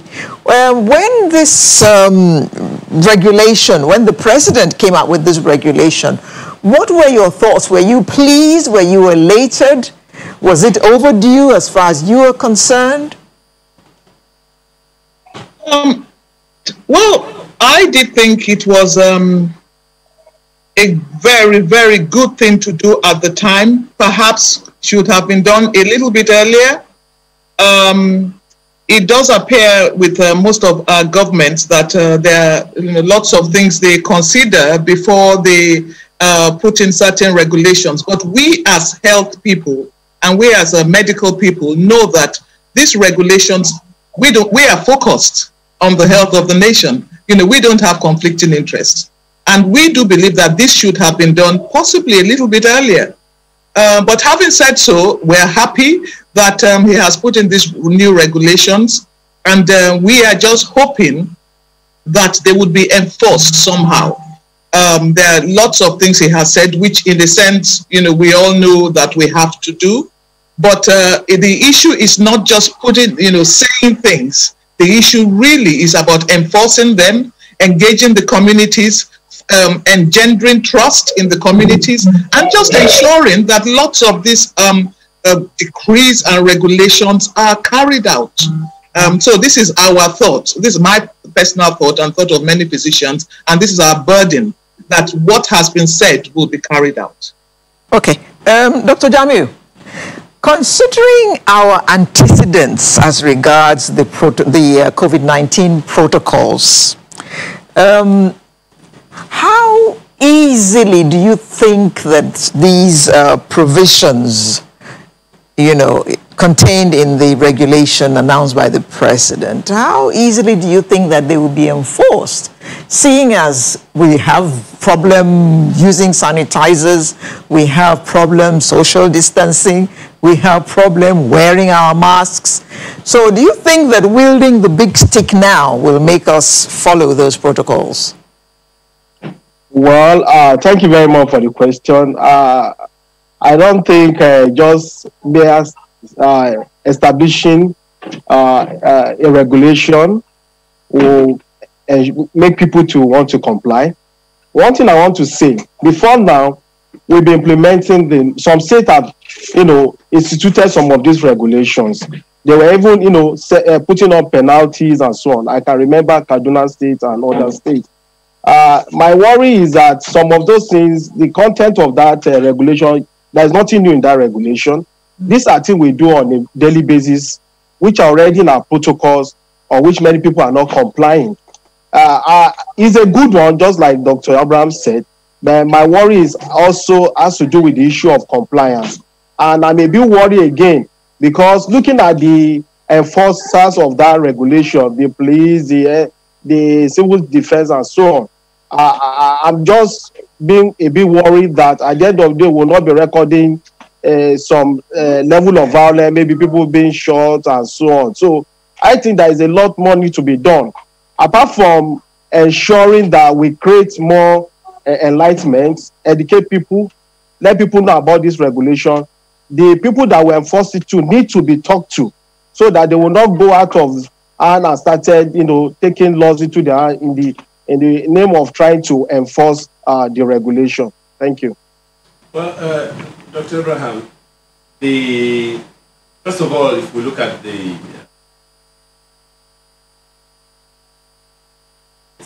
as Dr. Jamiu said, clearly these are some of the things that are already being done, largely non-pharmaceutical interventions, NPI, as you all call them. But from where you sit as a professional, what really is the inhibition? Why is it difficult for people to comply with these basics? Many reasons. I think the first reason we need to be very, very cognizant and very aware of is the issue of human behavior. You cannot just come and change behavior just because you say so. There are things that you have to put in place, especially in our own environment where there is a massive distrust of the government. Now, think about this. To me, there are two ways of changing behavior. The first one is yielding the big stick, like some of the socialist countries do. Like a lot of the countries in Asia, they just yield, they wield the big stick, and they just say, you have to do it or you go to jail, and they enforce it. And the second way is by managing and changing behavior in several ways. And I believe the main reason is that behavior needs to be changed, and there needs to be a conducive environment whereby that behavior can be changed. So, like for instance, you have to have an enabling environment. We know that there are more people who are poor in Nigeria than who have money. And so you tell people to space themselves 2 meters apart. Yet, you have people who live in houses that are barely 2 meters square. And 10 people are living in that house. How do you space yourself? You ask people to go on a bus, and you tell them to space themselves 1 meter apart. How does that happen when you have only few buses to carry, the teeming population to where they are going? And so you find a situation where behavior, it's difficult to change behavior. Lots of people have said, look, COVID is not their problem. Their problem is poverty. Their problem is lack of education, lack of schooling, and all that. And you really have to listen to the people. I mean, we work in the community, and we see the problem. We see that sometimes people cannot eat. They can't even have breakfast. And you are telling that person to wear a mask. A mask is 150 naira or 200. Meanwhile, he doesn't even have 200 naira to buy bread to eat. And so, changing that person's behavior is going to take a lot. And so I believe the first thing is behavior is the big problem. And to change the behavior, there must be a conducive environment. There must be an enabling environment. It's just not enough to say, I want to, there's a decree, you must do this. There are many things that Dr. Jamiu, earlier in the week, we had this conversation with Professor Tomori, who said that persuasive communication has been largely inadequate. Information is out there, awareness is out there, but persuasive communication enough for the people to own the process has been largely inadequate. If you agree with him, where do we go from here? Well, just like what Dr. Abraham said, people will not listen because their priority is different. And whether we like it or not, some people have recovered without even knowing that they have COVID-19. Some people had it, they knew they recover at home. They feel that the reason for asking you, my apologies, the reason for asking you is now we know that is a problem. Okay, the people, as she said, a very large population of unemployed people. Just in the course of the week, we saw on the front page of one of the newspapers that 90 million people are going into extreme poverty in this year. I mean, that is all of that is known. But that is the issue we have on our hands now. So, persuasive communication is supposed to help people to own the process. How do we go about it? Well, as you said, maybe we need to repackage our communication strategy. Maybe trying to let them see reason why such need to be done. Let them know that by doing that, they are protecting themselves and they're also protecting every other person. We need to raise hope in our messages that COVID-19 is not going to remain forever, that it's just a matter of time, and that by so doing, we will not be recording more. Okay, let them people appreciate the fact that this thing is really real. To some people, it's not real. And for those that believe it's real, they're unaffected, we need to let them know that even when you are not affected, how about your neighbors, your family members, and so on. So what we need to do is to repackage our communication strategy to let them know that please let's raise people's hope, that please let's do it just for a while. COVID will go so that we can remain, let them remain positive that it's not going to last forever and so on. And the more they comply, the more the likelihood of controlling it, that will ensure that we get back to a normal way of life. Because whether I like it, COVID has affected every other thing, especially economy. So let them see it in that angle, that if you're able to nip this pandemic in board, that our economy will bounce back and everybody can live a normal life, end their daily living and so on. So I think those are ways I think we can help in the issue of this persuasive communication you just mentioned. Thank you. Yeah, Dr. Jamiu, let me just stay with you a bit. One of the highlights of the regulation is hand washing and sanitizing. And since this thing broke last year, we have often said on this program that we don't see any concerted effort to ensure that more houses have water. So we're talking about places where there is no running water, where people have to buy water, and the government wants us to spend all that money buying water just to wash our hands under running water. And then there's also the issue of the masks. We've also spoken about governments giving out free masks to the lowly people. we heard about the government of Cross River State opening a factory at some point last year.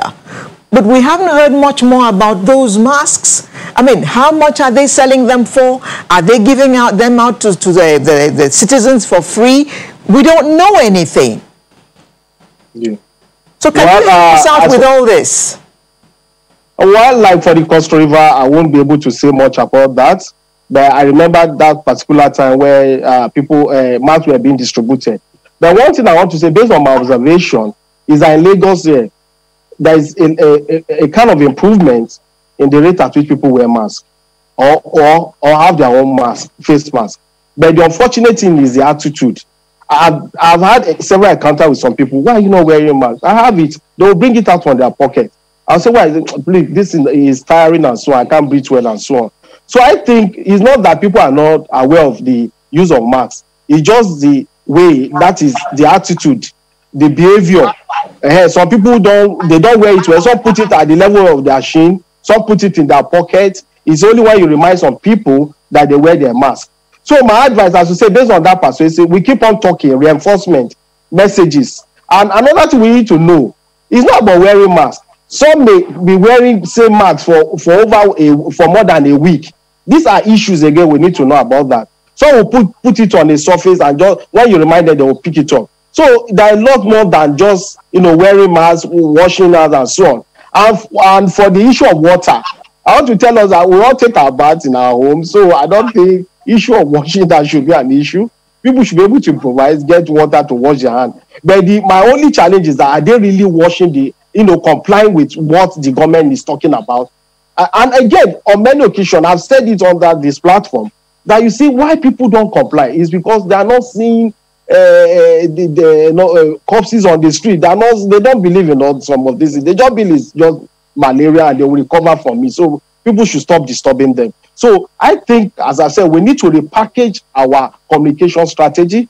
Let people see that, okay, if you use this, you are saving our economy. We are saving our health system. We are saving our future and so on. So maybe by repackaging, it may more or less help out. And sorry to say, on the issue of social distancing, there are some banks. Let me give you an example. That the size of that bank is not even up to 2 or 3 meters. So how do you? Well, on that banking thing that you just talked about, Dr. Jamiu, there are a number of questions about that, especially the responsibilities placed on operators of some of these public facilities. But that's after this break. To stay with us. Thanks for staying with us. One of the responsibilities, Dr. Jamiu, where we were placed on some catchments in the public from that regulation that the president signed, is on the people who operate these facilities, banks, supermarkets, malls, open markets, and the rest of them. Okay, these are some of the highlights that you find there. We'll bring you the others, on the go. But the responsibility, just as you mentioned, is on the operators of the facilities, on the schools, of the markets, hospitals, and the rest of them, supermarkets, to ensure compliance. From where you sit, and from your own professional judgment and understanding of what we have been dealing with, how far-reaching is this? We can talk about what can happen in the urban centers, but how about the suburban centers and the rural areas? How do you see this playing out? Well, we call them establishment based on what the regulation said. Even in the urban center, I happen to be in some places like pharmacies and so on, where it is written on the doors, don't enter without face mask. But you still see people entering such establishment without face masks. So it's cut across. It's not only in rural or urban. It's an issue with people. And when you ask, I remember I was in a pharmaceutical store. When I asked them, I think why are you allowing people that were not wearing masks? They said, look, we need to sell our market. If you tell them not to come in now, they will not want to buy our product anymore. So please, we'll have to just manage it. So these are things happening in the urban center. When I look at the rural, is even more challenging. So my advice, just like what Dr. is, we've been saying it before now, not even before the regulation was, was finally, established. We've been saying it that there is need for proper monitoring. How often are we monitoring what is happening? Let's even start with those establishments, the public utilities establishment. Let's even start monitoring. Are we really doing it? These are the major challenge. So we're having issue with the urban. So what do you think will happen in the rural? It will be even worse. So I think we need to, as we kind of roll out this regulation, there is need for us to put a kind of monitoring mechanism in place to actually enforce this, because it will look biased if you arrest somebody and in the same setting where other people are not complying. So there is need for standard, there is need for uniformity, so that when people are being penalized, they will actually accept the fact that yes, they commit such an offense. But in the situation whereby there is no uniformity in practice, and you decide to arrest one person and leave the other, it doesn't really make sense. And again, on that, if you look at that regulation very well, I mean, look at it, there was no age specific. It wasn't, they didn't even mention any age. So what happened? Are we talking about 4 years? Are we talking of 5 years? Are we talking of 6 years? Those are some of the things. There are some gaps in that regulation, but we are just looking at the positive. There are some loopholes there in that regulation, but let's look at the positive angle to it. But no matter the level of regulation, if there is no appropriate monitoring, monitoring compliance, it will not lead us to anywhere. Thank you very much. Dr. Abraham, one of the highlights of this regulation is that contravention is an offense. You mean contravention of the regulation of any of the protocols given? Yes. Contravention of it is an offense, and actually, it does state the penalty is either a fine or 6 months in jail. Your thoughts, your comments, please? Yeah, I believe this is one way, like I said at the beginning, of ensuring success in whatever you want to push through. But not everybody is going to be motivated by fear. So that's one thing. The motivation, jail, well, yeah, big deal. It's not enough. It's perhaps for some people, but I know it's not enough for a country that is getting pretty disillusioned. And, like we've been saying, like Dr. Jamiu has also said, there are many ways, and Professor Tomori said, in terms of persuasive communication, ways of making people come on board, making people own the process. Working in the communities, every community, no matter how rural, has its rhythm. And so you can't tell a farmer in Gombe that he's going to be jailed. It doesn't mean anything to him. But if you get the communities to work together, what do I mean by that? In all communities, you have someone called a man of peace or a woman of peace. If you have engagement with the community, officials of the NDC and this NCDC and all the other stakeholders, you have proper engagement with the community and explain what you want them to do. I'm talking of community elders, the churches, the mosques, the places of worship. Nigeria is still by and large a very patriarchal environment. People will listen to their imam or their pastor before they listen to their president. That's just how it goes. And so if you get these people on board, they will also be able to own the process, not just owning the process, but monitor the process for you. So what do I mean by that? We work in communities whereby we give out, like you say, masks, palliatives and stuff like that. By the time we go to the people on ground, that is the man of peace, there's always a man of peace, there's always a chief or something like that. It could even be the area boys that we speak about, those people who used to be called miscreants, but I call them mighty men. Even those people have their chief. You go to the chiefs and say, this is what we want to achieve. Can you help us with this? And the chief says, yes, I'll get my boys. We'll all do it. So by the time you get them to own the process, you know what will happen? They will monitor the process for you. They will get their people on board and they would police themselves. We don't have enough policemen in this country to police the whole nation based on this decree. We don't. But if we get the people on the grassroots we'll get their trust. So I'm not just talking of the stakeholders, that is the NCDC. I'm also talking of the doctors, the primary healthcare people, people who have a focus on health. Go to the community and say, this is the problem we have. Can you help us? And get them all to own the process, and not just owning the process, you get them to monitor their people. It's a beautiful thing. You will find that a better incentive than to tell people they're going to go to jail. That doesn't mean anything. Some people even want to go to jail. Perhaps they will eat there.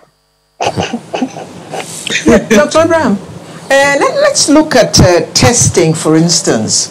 Maybe our figures are still as low as they are because people are not coming forward to get tested. And really, they may not be coming forward to get tested because they have to pay for their test. And if you recall the protestation at the airport, was it yesterday or 2 days ago? The returnees from Saudi Arabia who were protesting because they didn't want to be tested. Of course, we don't know if they were asked to pay for those tests or not, but they just didn't want to be tested. Why would anyone refuse to be tested? Is it not good to know your status, whether you have a virus or not? Thank you. There are many reasons. I think one of it, like you've rightly pointed out, is affordability. Lots of people just don't have that amount. Now, in the past, I'll give you an example of what used to happen in the past. In the past, even people who are asymptomatic, I'm talking of people who are like healthcare assistants, maids, people like that who looked after elderly. They had the opportunity to go to the government facilities and test themselves and get themselves tested. They had that opportunity. But now, within the past 4 months, they were told they couldn't get tested because the resources were not there. So we have this massive amount of young people who are asymptomatic, who definitely cannot afford the amount, who are going on the streets and potential vectors of infection. That is the first thing, the affordability. The second thing is denial. I don't want to know whether I have COVID or not. I don't want to be labeled as somebody who has COVID. There's shame to COVID or what, lots of people have all sorts of thoughts about COVID.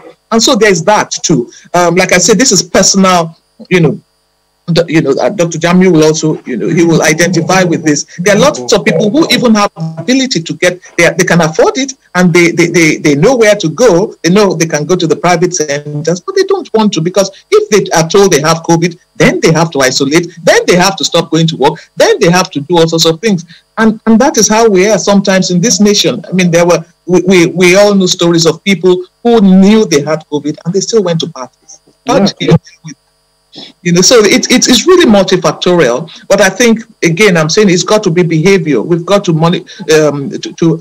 adapt behavior, modify behavior, but produce a conducive environment whereby people can do what you really want them to. Dr. Jamiu, it seems that's speaking to some other issue here. It's perhaps speaking to leadership by example. If people that are in the society that have the respect of people who look up to them, who they mentor, and they do not, go for these tests, and or even they do not abide by some of these protocols that has been talked about. Perhaps that also diminishes the message of taking on the NPIs. So how do we handle that end? You've said it all. It has to be leadership by example.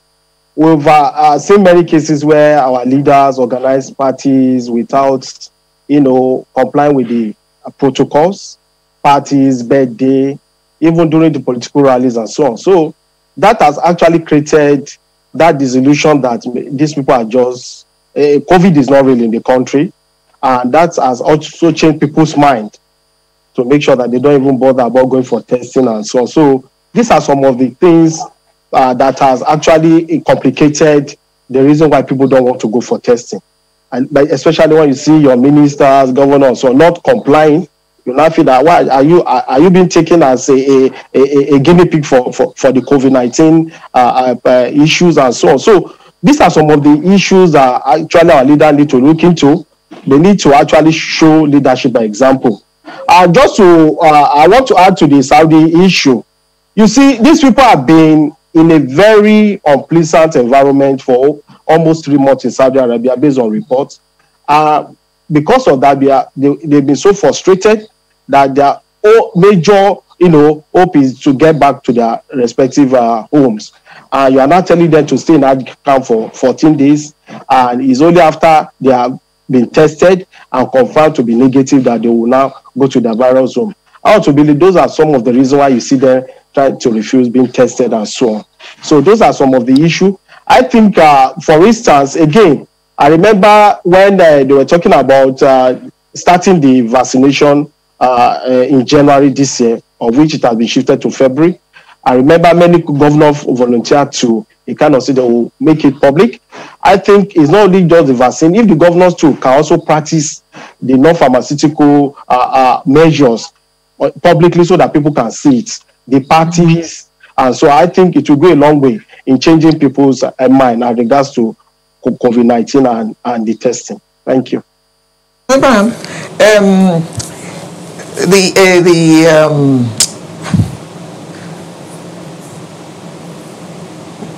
the regulation states that enforcement is by the police, the NSCDC, FRSC, FAN, Nigerian Immigration Services, and all relevant government agencies.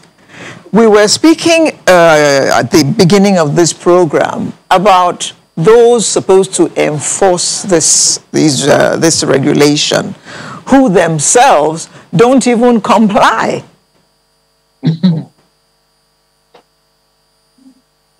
Absolutely. Absolutely. This is, I think, what we were saying is leadership by example. Most people do not even understand. These guys that you're asking to enforce this law do not understand what they're enforcing. They're not trained, medically to understand that this is a biological war almost in which we are, that is killing people.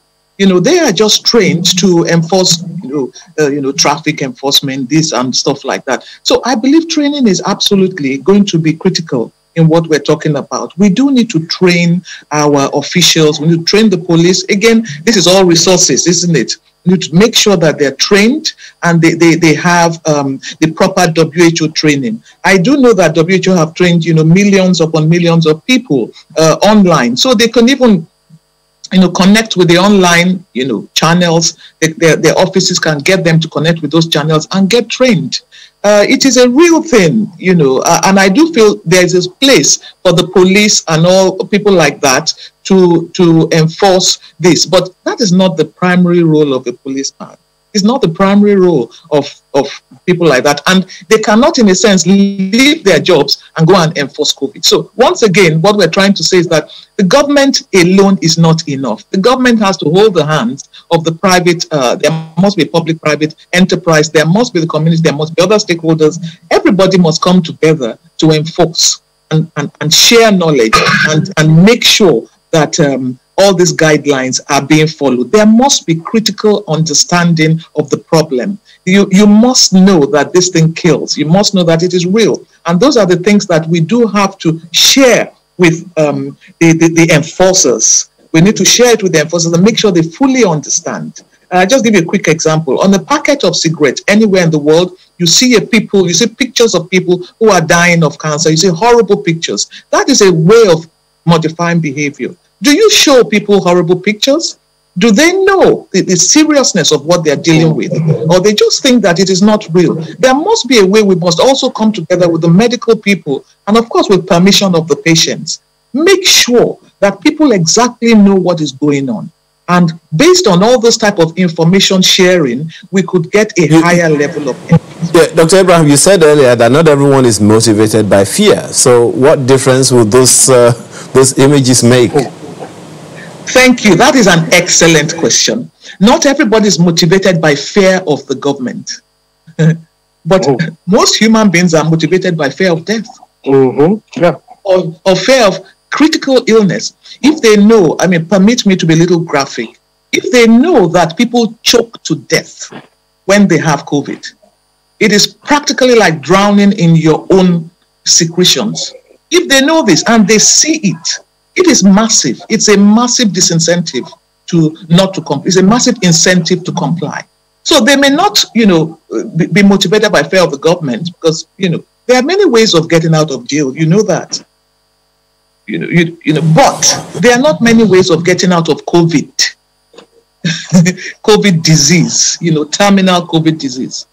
And so I believe that one cap does not fit all. We have to all come to the table and really, talk about this and make sure that there's actionable steps we take so that this virus will start to decrease in our country.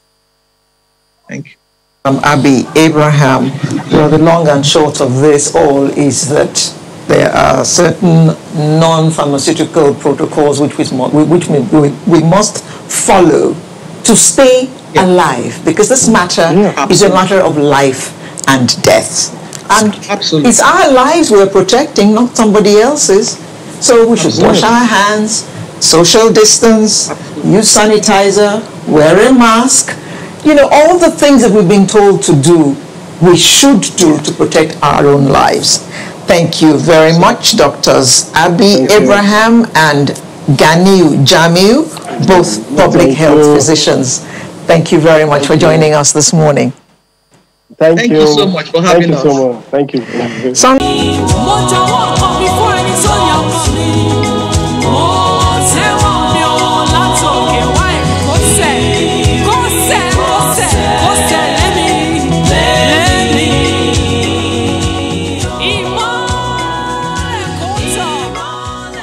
This segment is an educational segment for someone sitting next to me, because our guests, not for our guests, but for someone sitting next to me, and I have only one guest. Our guest is Shola Allison, who is a soul. Why are you chuckling? Okay. Thank you. Go ahead. Enjoy yourself. Go ahead. She's a soul, folk, and gospel singer. She came into limelight in 2003 when she released her debut. Oh dear. Don't even try. It's a studio, but it's for talking, not for singing. Well. That's why, we can. So, it's A.G. Owuro. You know what it means? A.G. in my language means rain. But it's similar. Yes. It's similar. Well, you just told me it's due. Yeah, so... That doesn't mean I don't understand Yoruba. I do perfectly. So now you know AG is due. Yes. Good, so you're educated. Thank you very much. Educated. Thanks for joining us this morning. Thank you for having me. I'm so happy to be here. So it's morning dew. Yes. Right. Okay. Is there evening dew? I don't know. There could be, but there is actually. There should be. Evening dew. Yeah, dew falls at night. Yes. Is there evening dew? I have not heard evening dew. There would be, but we don't know yet. We're still learning. It's still unfolding. People will go to lands. Many people will remember you a lot more for A.G. Owuro. You know how massive it was. By the way, she recently released an album, Isodotun, which made her studio album, ninth one. Isodotun. Okay, which means being made anew, the process of being made new. Renewal. Renewal is Otsun. Renewal is when you are renewed already. But Isodotun is being made new. Educate. Anyway. So, I'm sure there are many viewers who didn't know the name of that either. Yes. So, Aya, stop feeling cool. It's cool in here. Well, she's worked with Kayefele, Kobam, Sasuko, Benga, Deboye, and a host of others. Again, thank you very much for joining us this morning. Thank you. Well, that was a song, and what did it do to you? If I can take you back to 2003, what did that song do to you? Well, I just expressed myself. I just sang.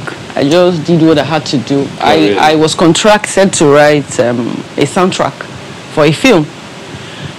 The film was produced by Bimboshi with the same title. The working title was Orekelewa. I think it's because of the song that they changed it to Ejoro. Because the song, sweet.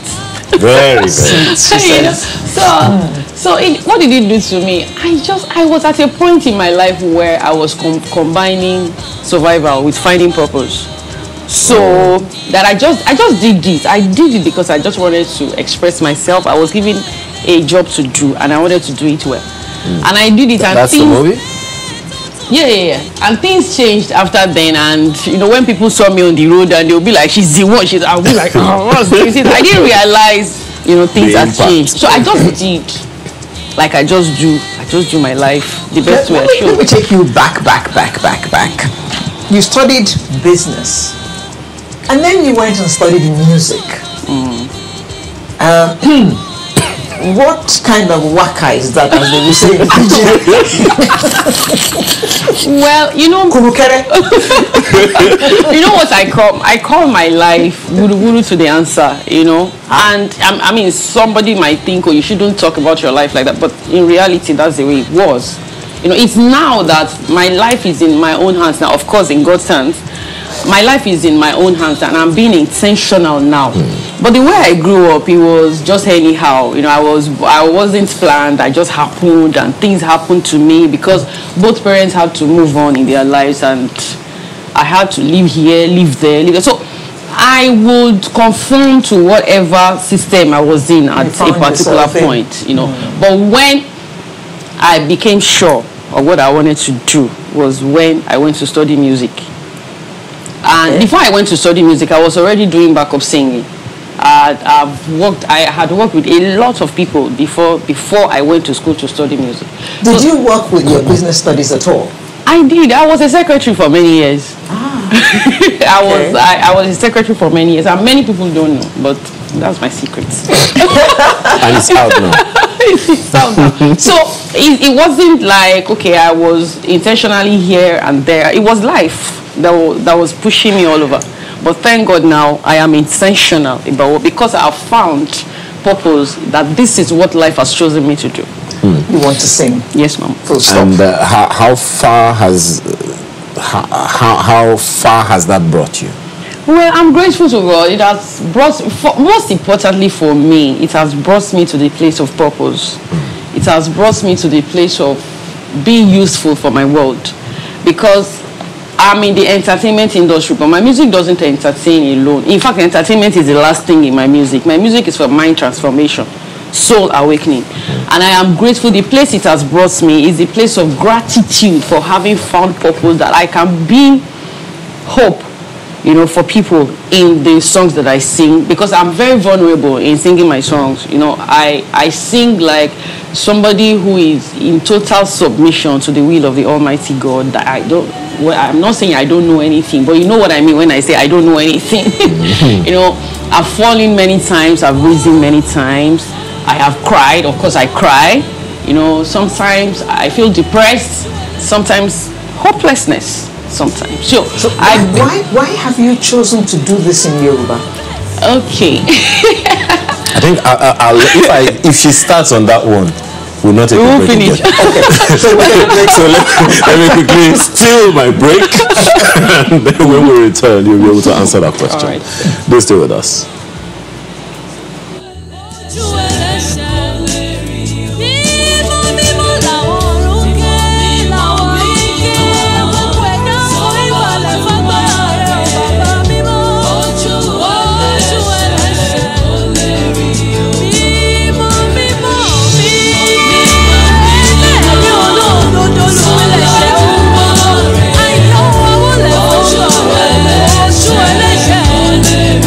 Yeah.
know, something she said in that song,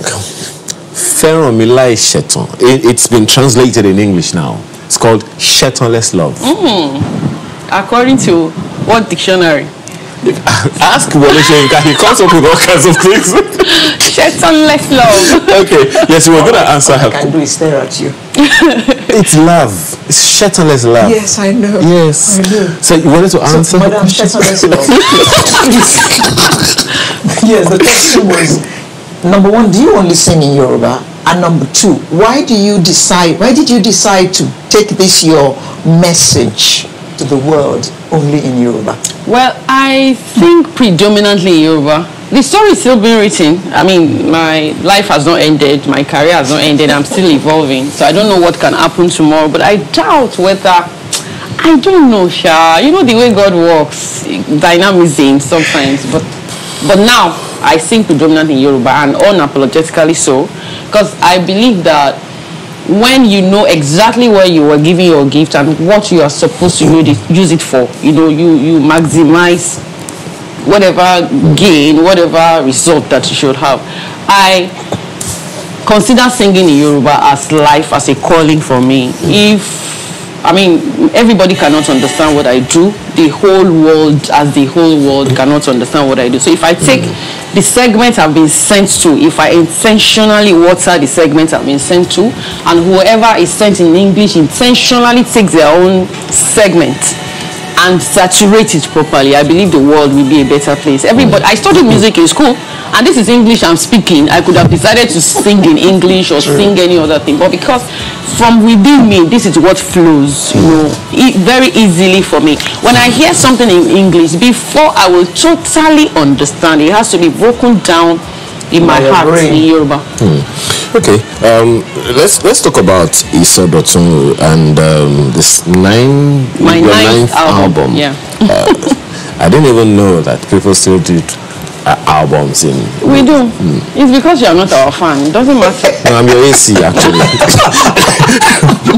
We do. So tell us about it. What's new in it? Because of course they are new every morning. Your scriptures say so. What is new in this one from compared to previous albums? What is new in Isodotun is just another.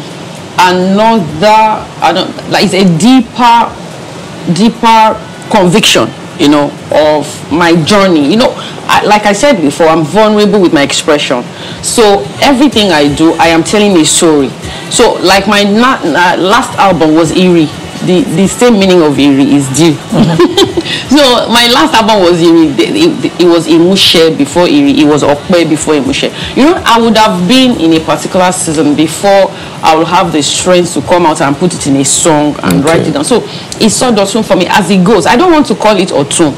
Some people of faith will say I should say it by faith that I'm renewed. I am in the process of being totally renewed. And what I'm saying about renewal is not like I'm not saved, I am not God conscious or something. Everybody has their journey. And I thought that was even what the scriptures say. I think it's 1 or 2 Peter, being our mind being daily renewed, you know. So I'm not as confident as that to say I've come to the place that I'm renewed. I'm still walking my journey. Everybody has their journeys, and every step of my way I identify with whatever is happening to me. I'm not using faith to ignore what is happening and say by faith. So for me, I am always telling my story in a way or the other. And I know there are many souls all over the world who can identify with my music, who are learning on the go, you know, from what I do. So Isodotun means being made anew, and it's just a deeper work, you know.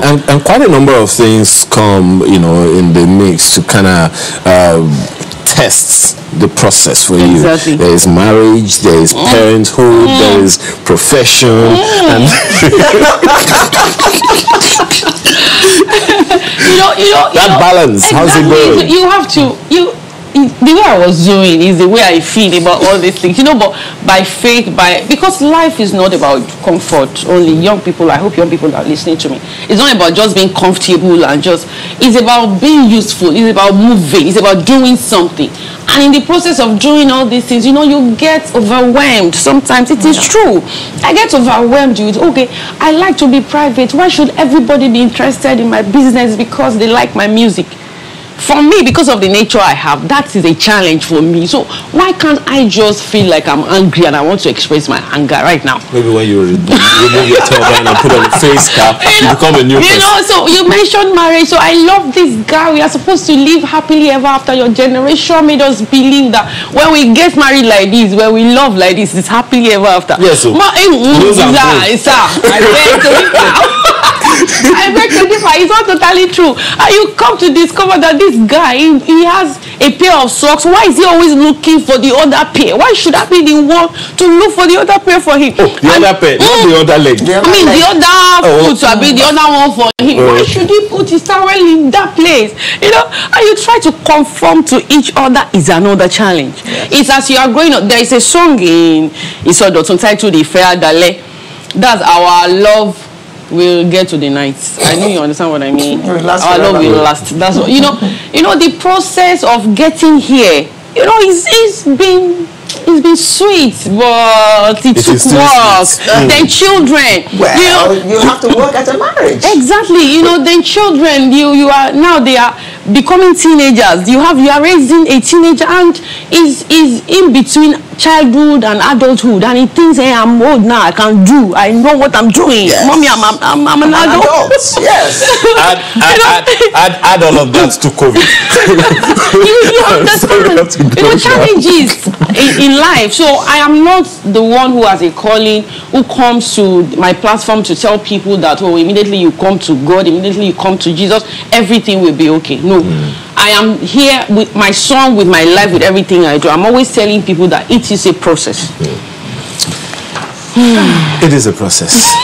Well, we have to thank you very much, Alison, for being here this morning. I have to thank you for having me. Oh, okay. Thank you very much. What if you decided to come via Zoom? We thank you very much for being a part of this conversation this morning. And we can only wish you more grace and more of His matchless sustenance. Amen. Thank you very much. Amen. And that is where we weigh the anchor for this week. We shall be back next week, Saturday. My name is Alero Edu. And remember all those regulations, the protocols: wash your hands, wear your mask, use your sanitizer, social distance. And if you don't have to go out, for God's sake, it's a matter of life and death. We are in a war. If you don't have to go out, please don't go out. See you next week. I'm Ayo Makinde. I agree completely with everything she said. Please be safe.